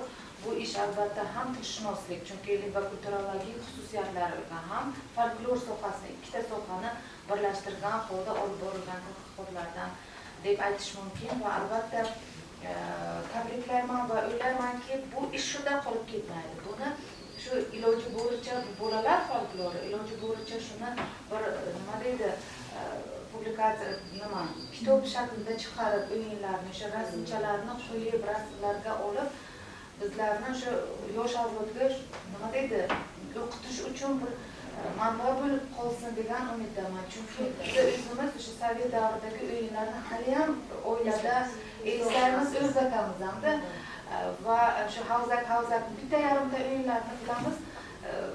Xohlaymanki, o'zimni masalan bolalarimga, nevaralarimga mana shunday o'yinlarni aynan shunaqangi bir chiroyli kitoblar orqali ham ingliz tilida ham o'zbek tilida nashr qildirsalar, o'sha o'yinlarni to'plab, bu juda bir tahsinga sazovor ish bo'lar edi. O'shaga omad tilayman va o'shani qo'llab-quvvatlayman. Rahmat ustozlar, chiroyli ishlarni olib kelayotganliklaringiz uchun. Rahmat. Yana bormi so'zlovchilar, ustoz so'zlamoqchilar, filologiya fanlari doktori, professor Faygul Abdullayevich. Uzr, bu shunday mavzuki odam jim o'tira olmaydi. Har yili O'zbekiston aholisi 850-900 mingga oshyapti. Har yil. Ko'p mamlakatlar xasma qiladi O'zbekistonga. Yoshlar mamlakati deb. Mana G'arbiy Yevropani ko'ringlar, Rossiyani ko'ringlar, aholisi kamayib ketyapti. Bizda o'sish juda katta. Lekin agar biz mana shu yoshlarni folklor yordamida boshqa usullarda tarbiyalamasak, biz Rossiyaga, Yevropada ish kuchi tayyorlab bera olamiz. Bu jarayon to'xtamaydi. Agar o'qitish, tarbiya joyida bo'lmasa, Men faqat tadqiqotchiga emas yoki uni ilmiy rahbari apaylarga emas, sayyor a'zolarga ham aytmoqchimanki, agar biz bola tarbiyasini prinsip jihatdan o'zgartirmasak, asosiy tarbiyani 5 yoshgacha, 10 yoshgacha shu joyda vaqtga o'tkazmasak, universitetda qoldirsak tarbiyani, faqat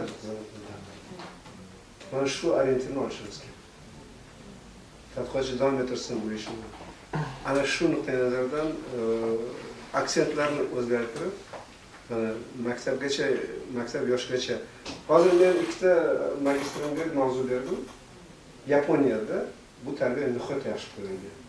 Yaponiyada maktabgacha bo'lgan yoshda medialar nimadan iborat, chiqishlar nimadan iborat, mana shuni o'rganishni.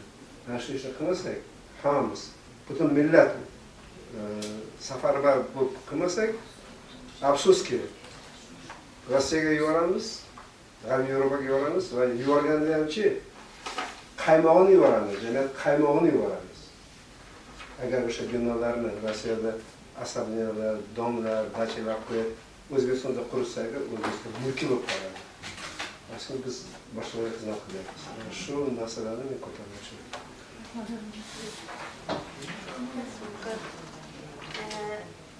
Mana bu dissertantning ilmiy rahbari hozir shu Oxunjon Safar ustozimizdan bir yaxshi termin qolgan, nabira shogird degan terminlashganda shu nabira shogirdni himoyasiga kelib o'tirib, mana shundan zavq deb, qoniqish deb o'tirgan olim filologiya fanlari doktori professor Ilhom Muzaffarovdan tinglaymiz.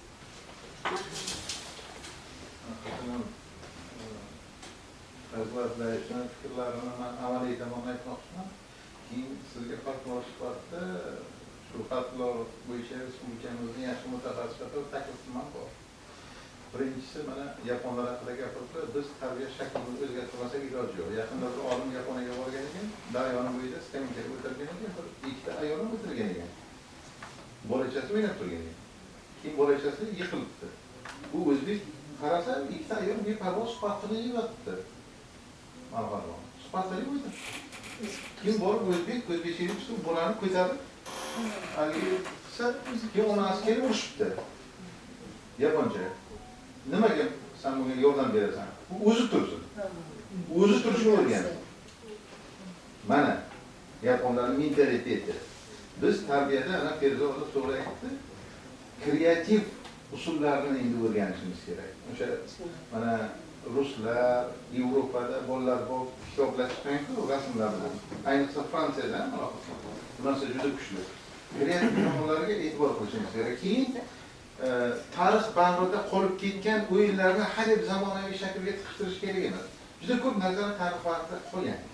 Zamonaviy shakllar ham bor, adabiyot ham xuddi shunday. Bizning filologiyamizda ham tarixga ko'p e'tibor berish kuchli. Endi yana darhol aslida fikr paydo bo'ldi. O'zbek bolalar o'yinlarining intellektuallik spesifikasi va psixologiyasiga bir ish bersangiz bo'ladi. Nima uchun? Shu bolalarni biz yoshlikdan intellektuallikka o'rgatishimiz kerak. Biz taqlidga ko'p o'rgatamiz. Janglarga o'rgatamiz, kattalarga taqlidga o'rgatamiz, mustaqillikka o'rgatish yo'q. Mustaqil fikrga o'rgatish yo'q. Shuning uchun ham bizni bolalarimizga mikrofon tutsangiz gapira olmaydi. Hattoki mana himoya qilayotgan juda ko'p haligi singillarimiz, shogirdlarimizdan bor, diplom bor, lekin mikrofon tutsangiz gapira olmaydi. Lekin mana Yevropa yoki ruslarni 15-14 yoshlar nima qilsa bemalol fikrlaydi. Nimasi? Mana ustoz Mo'min aytganlariga o'xshagan bizni tarbiyaga munosabatimizni tubdan o'zgartirishimiz. Hozirgi gap. Bizda tarbiyasiz tarbiya kuchli. Biz bu yoqqa qarab o'qishni berishimiz kerak-da. Shu nuqtai nazardan hozir men xursand bo'ldim. Endi Dilbar mana shogirdim dasturchi bo'yicha doktorlik qilgan ilmiy kengashda yana xursand bo'lganim o'shanga qayerga apanaydi adashmasam. Yana xursand bo'lganim mana Ferza ham shogirdim. Shuning uchun mana muhabbatda ustozimiz Maldorda ham fikrimiz aytmoqchimizki, ilm quruvchilarga bu ilmiy kengash juda xayrixoh. Shu nuqtai nazardan biza agar tubdan axloqiy tarbiyaga munosabatni o'zgartirmas ekanmiz, faqat tarix bilan faxrlanib, ota-bobolar bilan faxrlanib, bir kreativ narsalarga e'tibor qilmas ekanmiz, bu fandan boshlashimiz kerak.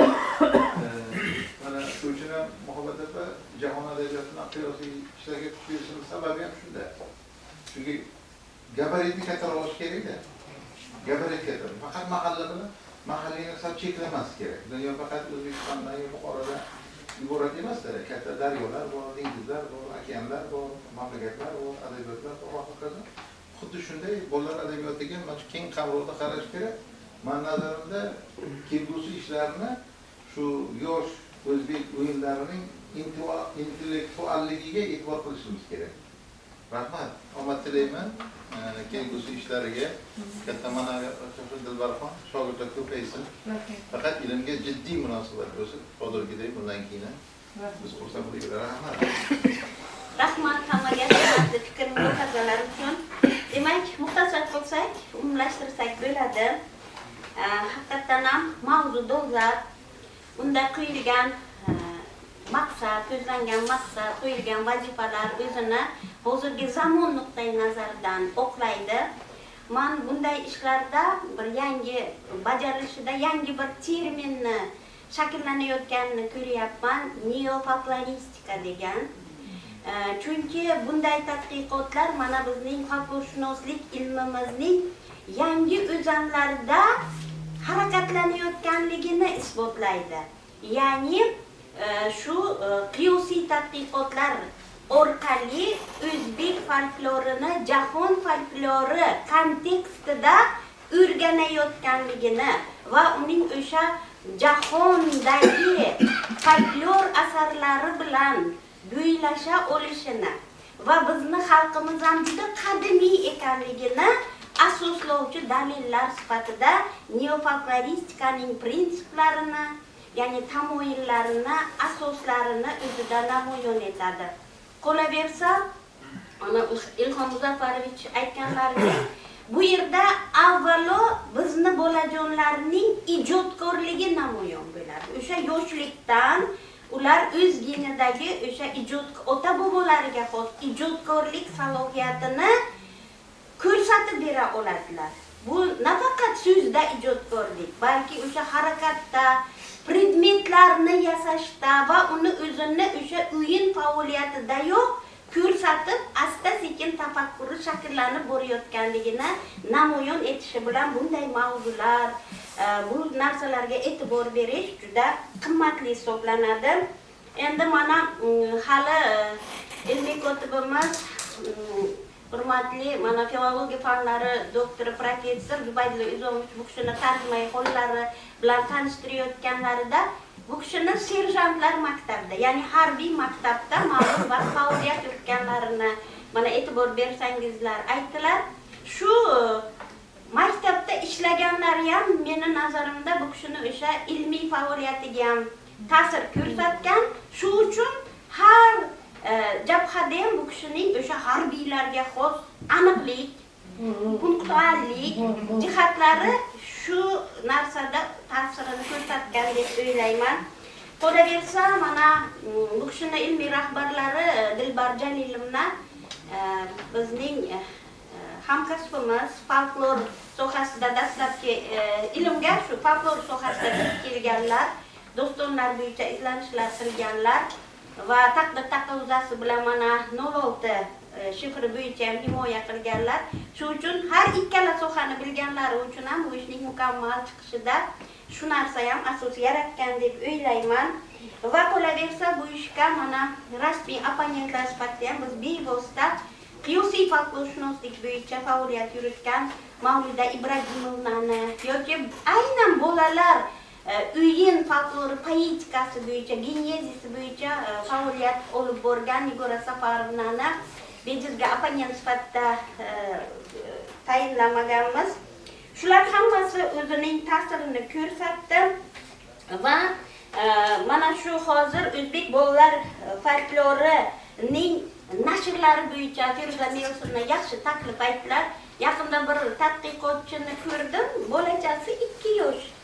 Onasi bilan inglizcha gapiryapti. Demak, hozir o'zbek oilalarida mana shunday zamonaviylikni kuzatamiz Lekin baribir ular shu tabiiyki o'zbek va o'zi tanlagan biror xorijiy tilda parallel ravishda buni amalga oshirilayotganlariga umid qilamiz. Mana shunday yoshlar tarbiyasida ustozlar aytgandek, mana Fayzulla Abdullayev ta'kidlab o'tganlaridek, ana shunday manbalar birlamchi manbalar sifatida ularning tafakkurini rivojlantirish, shakllantirishda yaxshi manba bo'lishi tabiiy. Shu jihatdan mana biz ishni yetarli muhokama qildik deb o'ylayman. Uning qimmatini, ilmiy ahamiyatini, amaliy ahamiyatini ishtirok etdi. Shularni hammasini inobatga olib, hozir mana ovoz berish jarayoniga o'tamiz. Buning uchun hisob komissiyasi tarkibini belgilab olishimiz kerak. Bizga tushayotgan takliflarga ko'ra bugungi hisob komissiyasida ushbu dissertatsiya himoyasi bo'yicha ustoz Fayzulla Abdullayevich Mo'minov, kengash a'zolaridan Dmitriy Anatolievich Kisilyov hamda Fazilat Shukurovna Qodirovalar nomzodi ko'rsatilmoqda. Agar boshqa takliflaringiz bo'lmasa, shu tarkib ish boshlasa ma'qulmi? Ma'qul. Bo'lmasa qo'l ko'tarib roziliklaringizni bildirsangiz, hech kim qarshi yoki betaraf emas. Endi 5 daqiqa tanaffus e'lon qilamiz, xulosa tayyor bo'lguncha va tanaffusdan keyin ishimizni, faoliyatimizni davom ettiramiz. Rahmat. Yana bir bor assalomu alaykum, hurmatli ilmiy kengash a'zolari. Bugungi himoya natijalari bo'yicha hisob komissiyasi xulosasi tayyor bo'ldi. U bilan bizni tanishtirish uchun so'z kengash a'zosi, filologiya fanlari doktori, professor Mo'minov Fayzulla Abdullayevga. Marhamat. Assalomu alaykum yana bir marta. Saylangan komissiya tarkibi Mo'minov, Kisilyov, Qodirova. Komissiya Eshqobiyeva Feruza O'razovnaning filologiya fanlari bo'yicha falsafa doktori ilmiy darajasini olishga qo'yilgan dissertatsiya yuzasidan yashirin ovoz berishni sanash uchun saylangan. Ilmiy kengash tarkibi 13 kishidan iborat. Ilmiy kengash tarkibiga xalq bo'yicha ovoz bilan qo'shimcha shaxslar kiritilmagan. Majlisda ilmiy kengash a'zolaridan 13 kishi, shu jumladan ko'rib chiqiladigan dissertatsiya ixtisosligi bo'yicha 6 nafar fan doktor ishtirok etdi. 13 ta byulleten tarqatildi. Tarqatilmay qolgan byulletenlar yo'q. Qutichada 13 ta byulleten borligi aniqlandi. Ovoz berish natijalari: Eshqobiyeva Feruza O'razovna filologiya fanlari bo'yicha falsafa doktori darajasini berish uchun 13 tarafdorlar 13 kishi, 100%, qarshilar yo'q, yaroqsiz deb topilgan byulletenlar yo'q. Komissiya a'zolari Mo'minov, Kisilyov, Qodirova. Rahmat ustoz. Endi mana shu hisob komissiyasi xulosasini tasdiqlash uchun ovozga qo'yamiz. Marhamat, ro'zilar. Rahmat. Qarshilar yo'q, betaraflar yo'q. Bir ovozdan ma'qullandi. Hurmatli ilmiy kengash a'zolari, endi sizning qo'lingizga Buxoro davlat universiteti huzuridagi ilmiy darajalar beruvchi DC0304062021-72 raqamli ilmiy kengash xulosa loyihasi ham tarqatilgan. Marhamat, mana shu xulosa bo'yicha qanday taklif, mulohazalar bo'ladi? Demak, o'zgina ixchamlashtirib, asos sifatida qabul qilinsin degan takliflar bo'lyapti. Shu takliflar asosida xulosani ovozga qo'yamiz. Ro'zilar, rahmat. Qarshilar yo'q, betaraflar yo'q. Navbatdagi so'z yana ilmiy kotibimizga o'xshab, mana shular asosida kengash qarorini o'qib eshittiradilar. Hoji Eshqobiyeva O'razovnaning o'z nomidan siyosiy adabiyotshunoslik, shunoslik va tarjimashunoslik ixtisosligida ingliz va o'zbek bolalar o'yin tadbirlarining doktorlik xususiyatlari, siyosiy tartib mavzusidagi filologiya fanlari bo'yicha falsafa doktori PhD darajasini olish uchun tayyorlagan doktorlik dissertatsiya asosida filologiya fanlari bo'yicha falsafa doktori ilmiy darajasi berilsin. Rahmat. Demak, bugungi majlisimiz kun tartibidagi masala bo'yicha qarorimiz shundan iborat.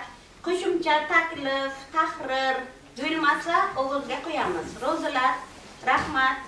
Qarshilar yo'q, betaraflar yo'q. Endi yakunlovchi so'z yana tadqiqotchi Eshqobiyeva Feruza O'razovnadan tinglanadi. Marhamat. Hurmatli ilmiy kengash a'zolari, mehmonlar, avvalo Yaratganga shukronalar aytgan holda ilm yo'lida menga qimmatli maslahatlar bergan ustozim Halil Jalilovnaga cheksiz minnatdorchilik bildiraman.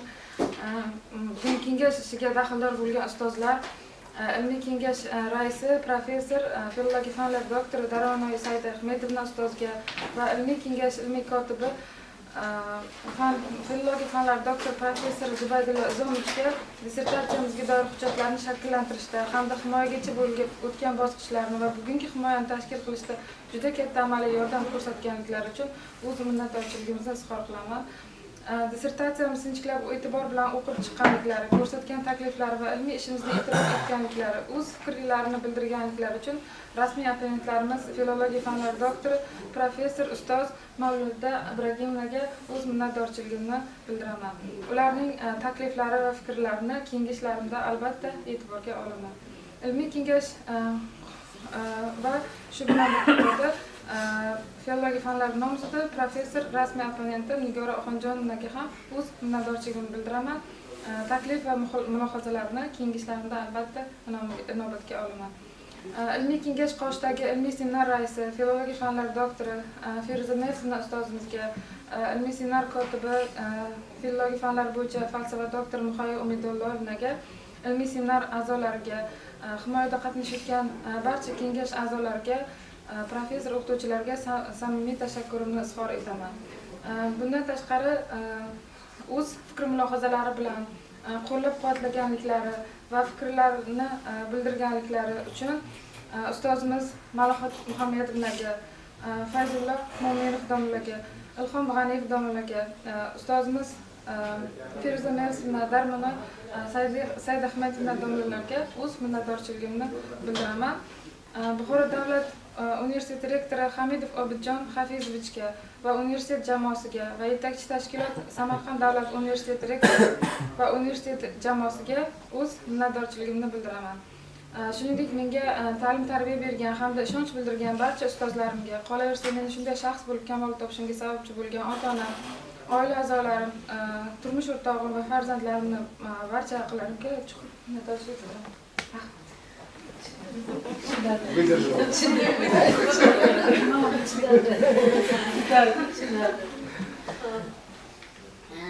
Hurmatli Feruza Urazovna, biz ham sizni mana shu kengashimiz jamoasi nomidan, a'zolari nomidan, mana ustoz olimlar barchalari nomidan bugungi muvaffaqiyatli himoyangiz bilan muborakbod qilamiz, tabriklaymiz. Huzurni ko'ring mehnatlaringizni, mana Halilova Dilbar Jalilovnaning to'ng'ich shogirdi sifatida zimmangizda o'zgacha mas'uliyat turadi. Mana yana sizning orqangizdan shogirdlar ergashsin deb xalqona tilak bilan tilagimizni izhor qilamiz. Shu dunyomiz tinch bo'lsin, yurtimiz tinch bo'lsin. Mana shu tinch zamonda ilm bilan mazza qilib shug'ullanish baxti bizni tark etmasin, hamma sog' salomat bo'lsin. Juda bir qutlug' kunlarda mana shu himoyangiz o'tdiki, Ro'za Ramazon oyida hademay mana Arafa, Hayit orasida shunday chiroyli kun sizga nasib etdi. Shu orada mana bu kishi bir o'g'ilchani ham dunyoga keltirib tarbiya qildilar. Qarshi bilan Buxoro baribir orasi 2 soatlik yo'l kelib ketishga o'zi bo'lmaydi. Shunday bo'lsa ham hammasiga sabr toqat qilib mana bugun chiroyli kunni kechiryapsiz. Albatta bunda mana oila a'zolaringizni ham bekorga to'lqinlanib aytmayapsiz. Ularning ham xizmatlari bor bu yerda. Shuning uchun biz ham kengash a'zolari nomidan sizni, siz orqali ilmiy rahbaringizni va oila a'zolaringizni muborakbod qilamiz. Mehnatlaringizni huzurda ko'ring.